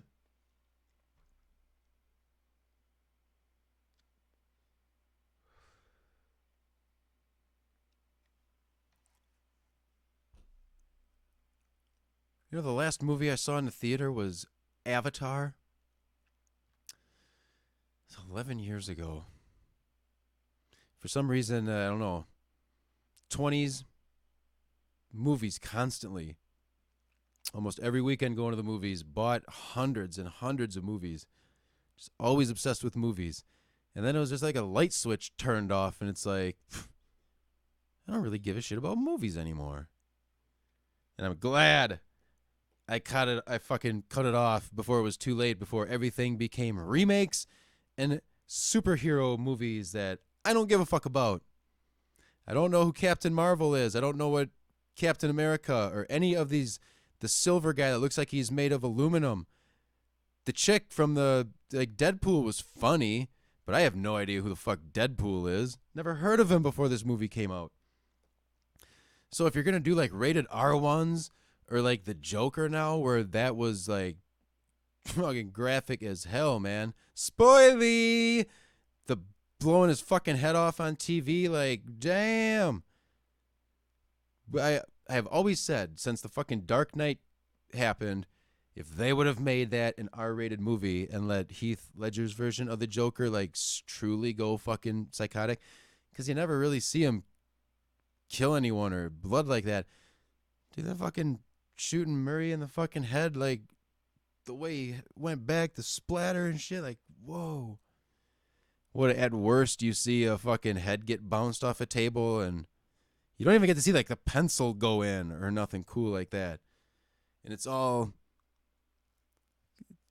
creepy as fuck. Don't get me wrong. Like it was an extremely haunting performance by it, and maybe it was the fact like you never actually did see the killings were one thing, but all I'm saying is if there's a fucking sociopathic hellraiser, he's all anarchy and as much chaos as humanly possible, it kind of fucking seems realistic that you would want as much graphically visual fucking shit going on with this character because he embodies chaos. It's not like we're implying that this dude's dead and now you never see him again, but you don't actually see him dying. Fuck that. Be savage with it. Fucking, it's just the whole point of the character. So I hate it when they pussy out to get a softer rating so they can go to a more broad thing, but didn't Joker fucking clean up, man? That movie made so much fucking money being R-rated.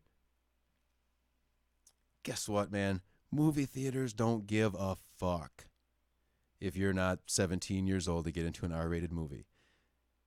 The amount of R-rated movies I just went to, I don't even know if it exists anymore because they built one of those like recliner with Mark fucking bringing you food at your table and there's a chef on hand. Built one of those in Sun Prairie, which is right next to Madison. So I think the movie theater that I went to for my entire life is now gone. Probably a car dealership because it was literally on a road of just miles of car dealerships. But lost that one again too. Seems like all that I don't know. I have no desire to go and be in a situation watching movies with people who are eating. Like snacks are one thing, but you're getting full on like meals and shit. Is there silverware involved in these fucking places? Are there people clanking fucking silverware while I'm watching a movie? I'm trying to watch a movie.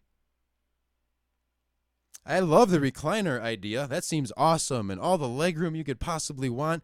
Fuck yeah, that's the way movie theaters, and I understand you got to pack as many people into a baseball stadium, but goddamn, it would be awesome.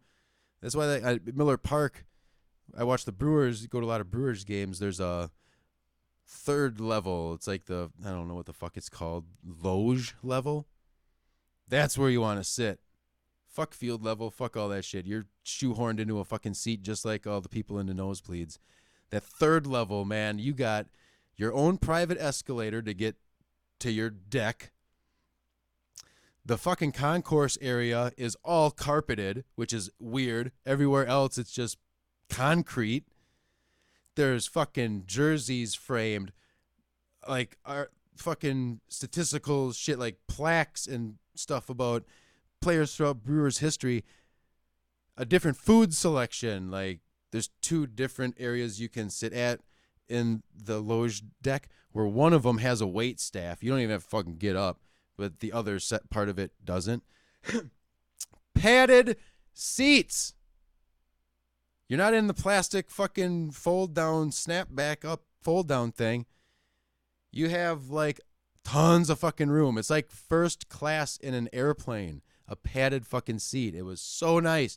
You get fucking pulled pork barbecue sandwiches and shit, where most of the other people are getting burgers, brats, pizza, and pretzels and popcorn and shit. But one thing I wish they could incorporate, it'd be hard for a team like the Brewers because they're so small market, they don't make shit on fucking TV money. But what they did in Atlanta for the Falcons, I believe it is, that Arthur Blank may be another one of them savage fucking businessmen. Like, I think he's the Home Depot guy or some shit like that. But he kind of gets it. Like, he's made enough money. The Atlanta Falcons are making enough fucking money to where he doesn't have to rip off the fans with concessions. So they have like the everyday or everyman pricing or some shit where it's so like a fucking brat at Miller Park.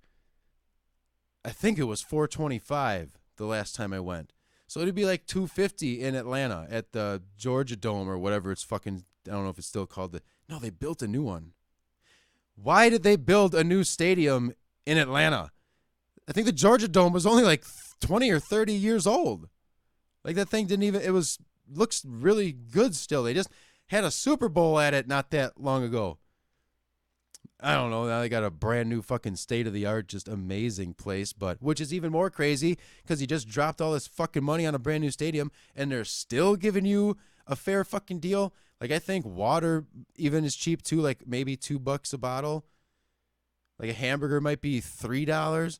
Dude, I think a burger at Miller Park is approaching $5. Do you know how much fucking ground beef you get off of one cow? Like, it's unbelievable. It's hundreds of pounds. Hamburgers are not $5 meal. You don't even get fries with that. That's like another $4. So, I don't know, man. It's pretty sweet what they're doing for a Falcons game. And I like the Packers, Falcons, and Raiders. Was a huge 49ers fan as a kid because I love Joe Montana. And then he went to Kansas City, and then I became a Kansas City fan. And then I retired, and I don't give a shit about either of those teams anymore. But, yeah, throughout my life, it's always been Falcons. Well, like in ranked order, being from Wisconsin, it's almost a crime to not like the Packers. And why wouldn't you anyway? Because they're the New York Yankees of professional football. Championships are championships, motherfuckers. It does not matter that it didn't technically have the name Super Bowl until the 60s.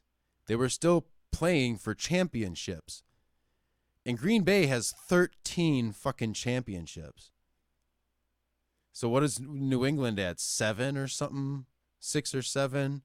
And everyone thinks they're the fucking greatest like franchise because of the Super Bowl? Fuck your Super Bowl. How many championships do you have? Green Bay has like more. I know they have. I can't remember what the Patriots have, but Green Bay has twice as many football championships. I don't even know if all of them were in the NFL or if there was like technically they called a different league back in that time. I mean, the Packers have been around since the fucking 20s, so I don't know how shit. It's just like baseball with all them crazy fucking different independent leagues and before the organization really came into full effect. And one thing about baseball, why is Jackie Robinson always called the first black player in the major leagues? He was not. Just like Rosa Parks wasn't the bus lady. It was a kid who was like shown to be the first person to refuse to move, some pregnant kid, and they thought that would be a bad idea. But what the fuck was I just talking about? Stupid brain. Damn it. Jackie Robinson. Black people were allowed in Major League Baseball way prior to that. And then for whatever reason, I don't know if like a new owner took over a league or something like that. And then they're like, all the black people are gone until Jackie Robinson came along. But there was definitely not the Negro League either, like with white players, black people playing baseball with white players before Jackie Robinson. So it's just weird how history is kind of written like that, you know? Seems like we should just go with the truth, like what literally happened. That seems like logical thing to do, but who the fuck am I to make the rules and decisions? Just try to go with the flow and fight people online, troll them, and sometimes spread misinformation intentionally just to get people all fucking riled up and then watch them go crazy for no reason. The shit I say like does not matter. It has no influence or control over anything, but I enjoy watching people lose their minds, especially when they leave them in my comments. Oh, you are my favorite. God bless you. I love you so much. I love that you hate me so much that you're giving me even more of your life. Thank you for that. I genuinely love that. It's so flattering.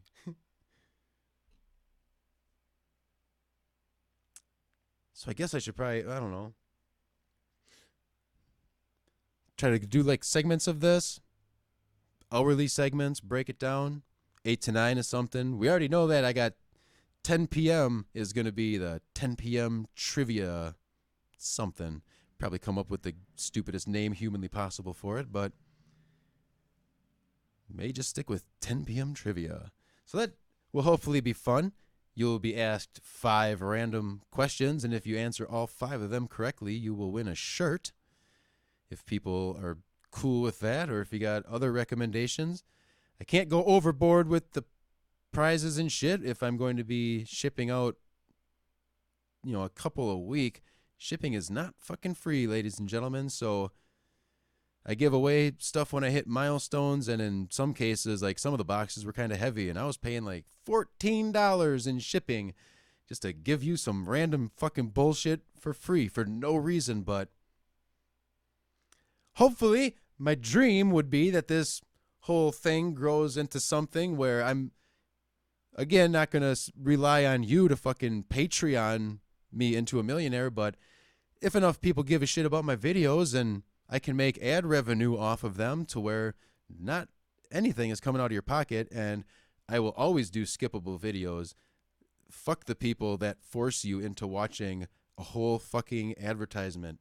You're evil, you're fucking wrong, and you should be banned from the internet for doing that. Nobody likes ads, for fuck's sake, but god damn it, if I want to grow and expand, they are a necessary evil. I'm just sorry about that. I hate them myself. When I watch even my own videos on mobile or my tablet, I'm stuck with them as well. I fucking hate it, but I want to turn this into something cool where if I'm making a good amount of revenue off of this motherfucker, the prizes are going to get better and better. Like right now, it's just silly shit that maybe I had some comic books or whatever. I'll go out and just get a gift card or buy something silly that I see somewhere and just fucking ship it off to you. But I really think it would be fucking awesome. I know this dude, Sam the Cooking Guy, his channel, I'm assuming he gets a lot of this shit donated to him from like grill manufacturers, or here's like a cutlery set or some shit like that. And then he passes them on. He does contests and then he gives them to his viewers and shit, which is great. And I want to do that all the time. Like he does that around Christmas. There's always like a big thing and shit like that. I think in the summertime, because it's like grilling season and he'll like new products will come out and people want him to talk about the new stuff on his episodes of cooking shit.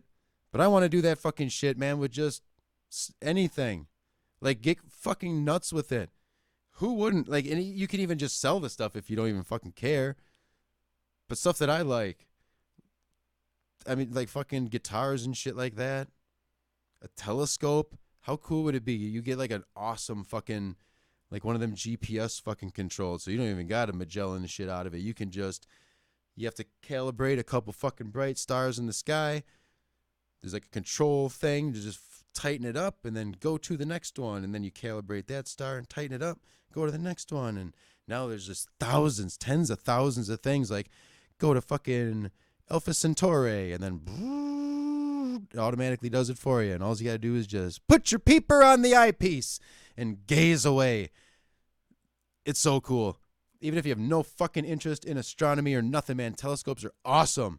I had one, even a tiny little, it's just a 4-inch, like 4 or 4.5 inch diameter mirror, tiny, like as small of a fucking, I think it was like the refracting or whatever.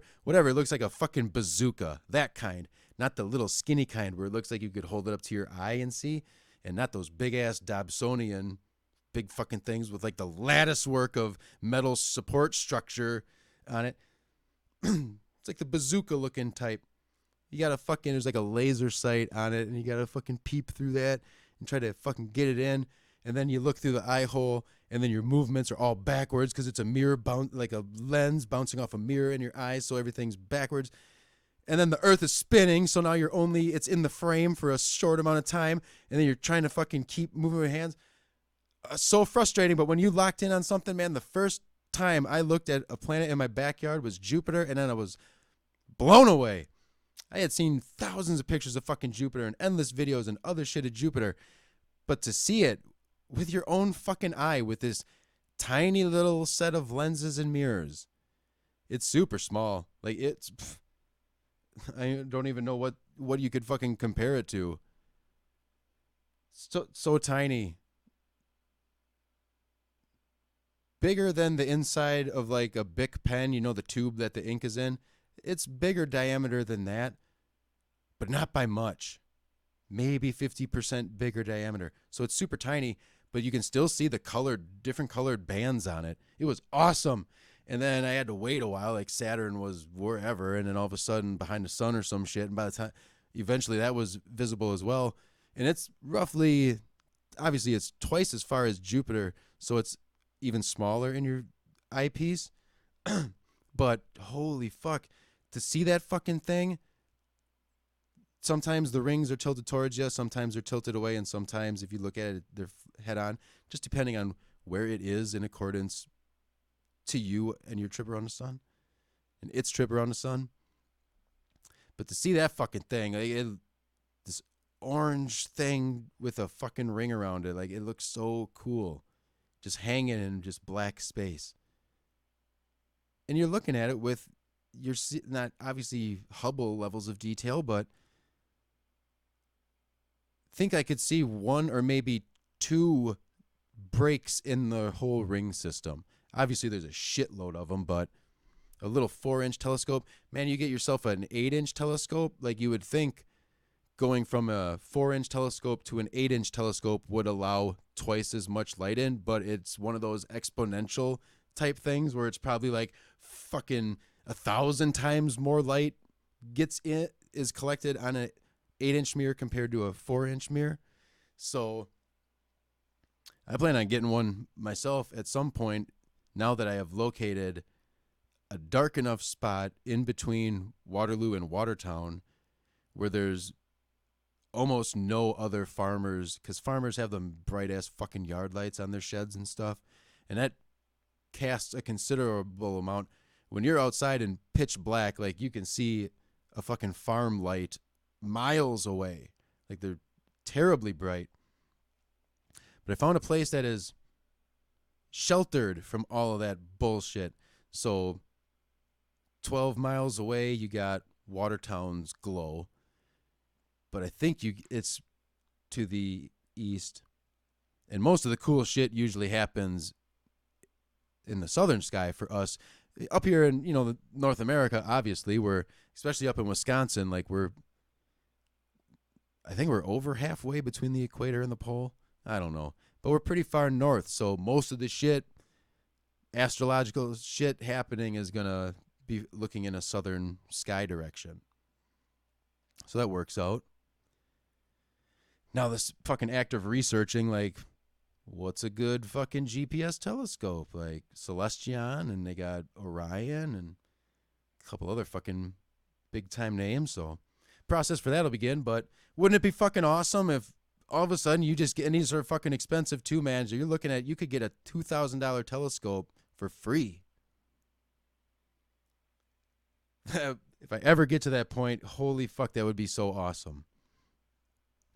But we gotta crawl before we can walk. So I'd probably even do other random giveaway shit on here. So like, I try to keep a little eye on the people watching now. I think the most I've had at any given time was around 10. I know tonight I hit 9. I may have like peaked at 10 or 11 on last Thursday. First time I see that 25 people are watching at any given time will be spontaneous giveaway. So that, yeah, I could figure out a way to do that. Come up with a fucking, I'll pick a number, It's off the top of my head between 1 and whatever.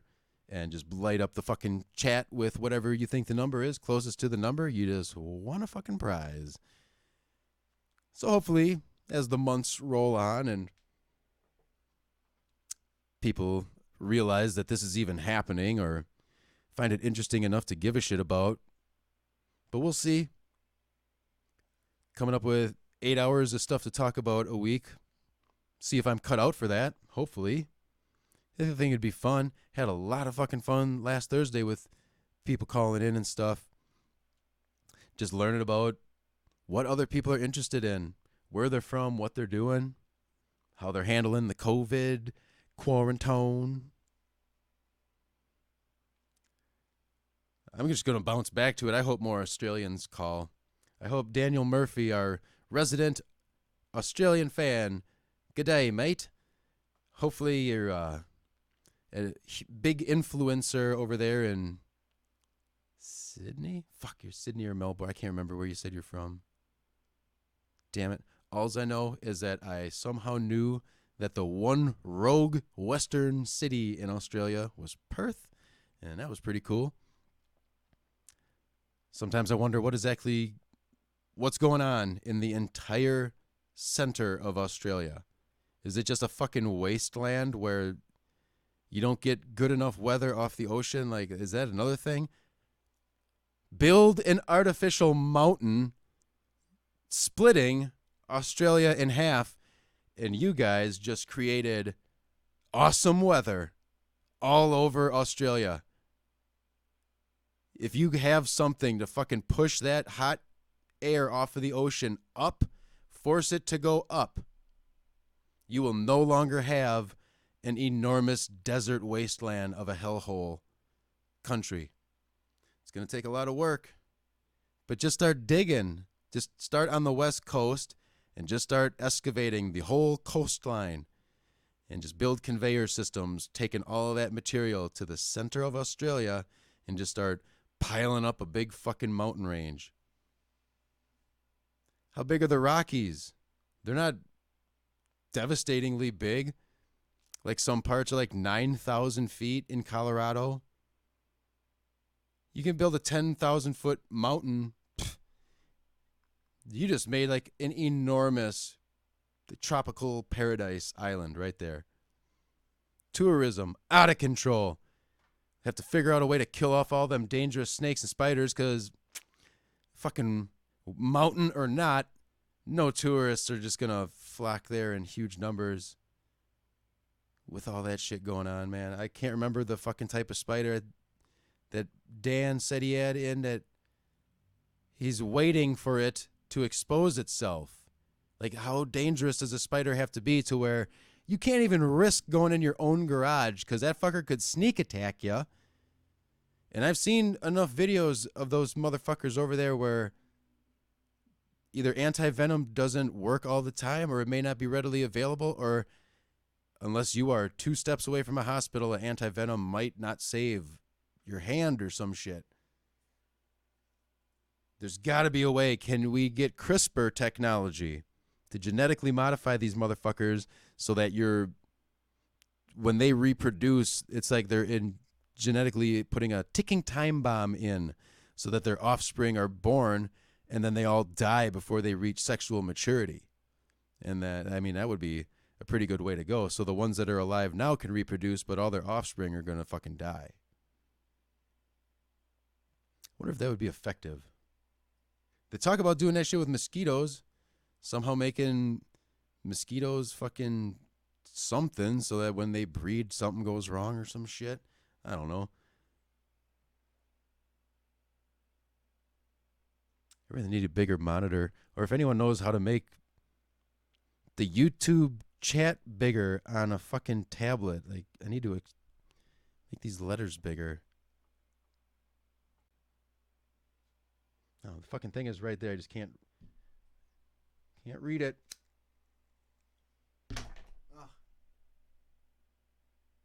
Holston? What does that mean? I don't know what that means.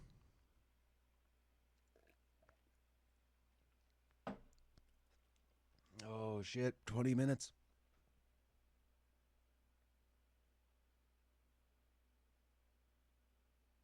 Now I gotcha. Now I gotcha. I was supposed to say, honestly, I get it. Yeah, as long as you keep that to skippable ads, though, Jordan. I mean, I fucking, you fucking make me sit through an unskippable ad. I hate. That's what I'll do. I will fucking, if this brings in enough money, then I can just fly around, find these content creators that are doing this to people, and we'll get some of my own content with ads that you can skip ads on it, out of it. That would be good.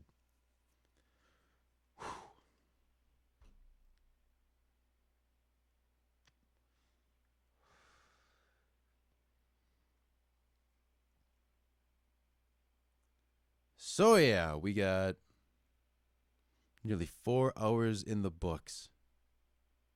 Went by faster than I thought, so I think maybe if I'm better prepared for Thursday, just have a fucking running list of shit to talk about or stuff like that.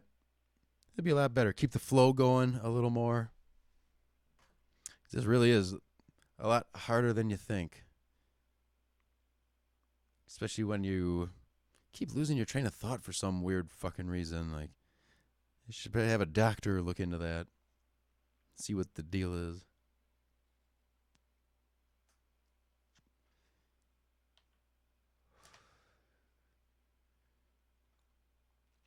I think I'm going to start winding her down here. So thank you everyone who tuned in. This is cool. I really hope it keeps building and that people find an interest in it. Give you something to fucking do. Fucking use this as a place, like, vent your frustration. Like, I would honestly love to hear terrible bosses stories, shitty coworker stories, just how dumb some of the fucking people. Holy fuck. I got a story for I'm going to write this down so I remember. All right, I have a story for Thursday. Jesus Christ, we're going to kick it off with this fucking story. Hold on a second.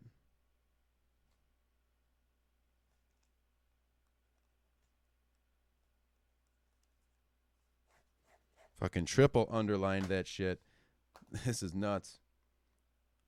Story about a guy I used to work with that I know, not personally, we're not friends, we don't hang out, but just like going out to the bar and stuff in Waterloo here. I've seen him countless times, and he's an odd one. So starting next week, we'll get into that shit. I'll get into that story within like the first half hour, but bucker up, buckaroo, because this is a fucking, like, you're not even going to believe it's real, but I'll see if I have any videos of him that I was like sneak videoing him from across the thing. I'll have to see if I have any of them saved or not, but next week, get ready for the story of Rudy. I'll catch you not next week, Thursday. 2 days. In 2 days from now, get ready for the story of Rudy. Bye, everyone.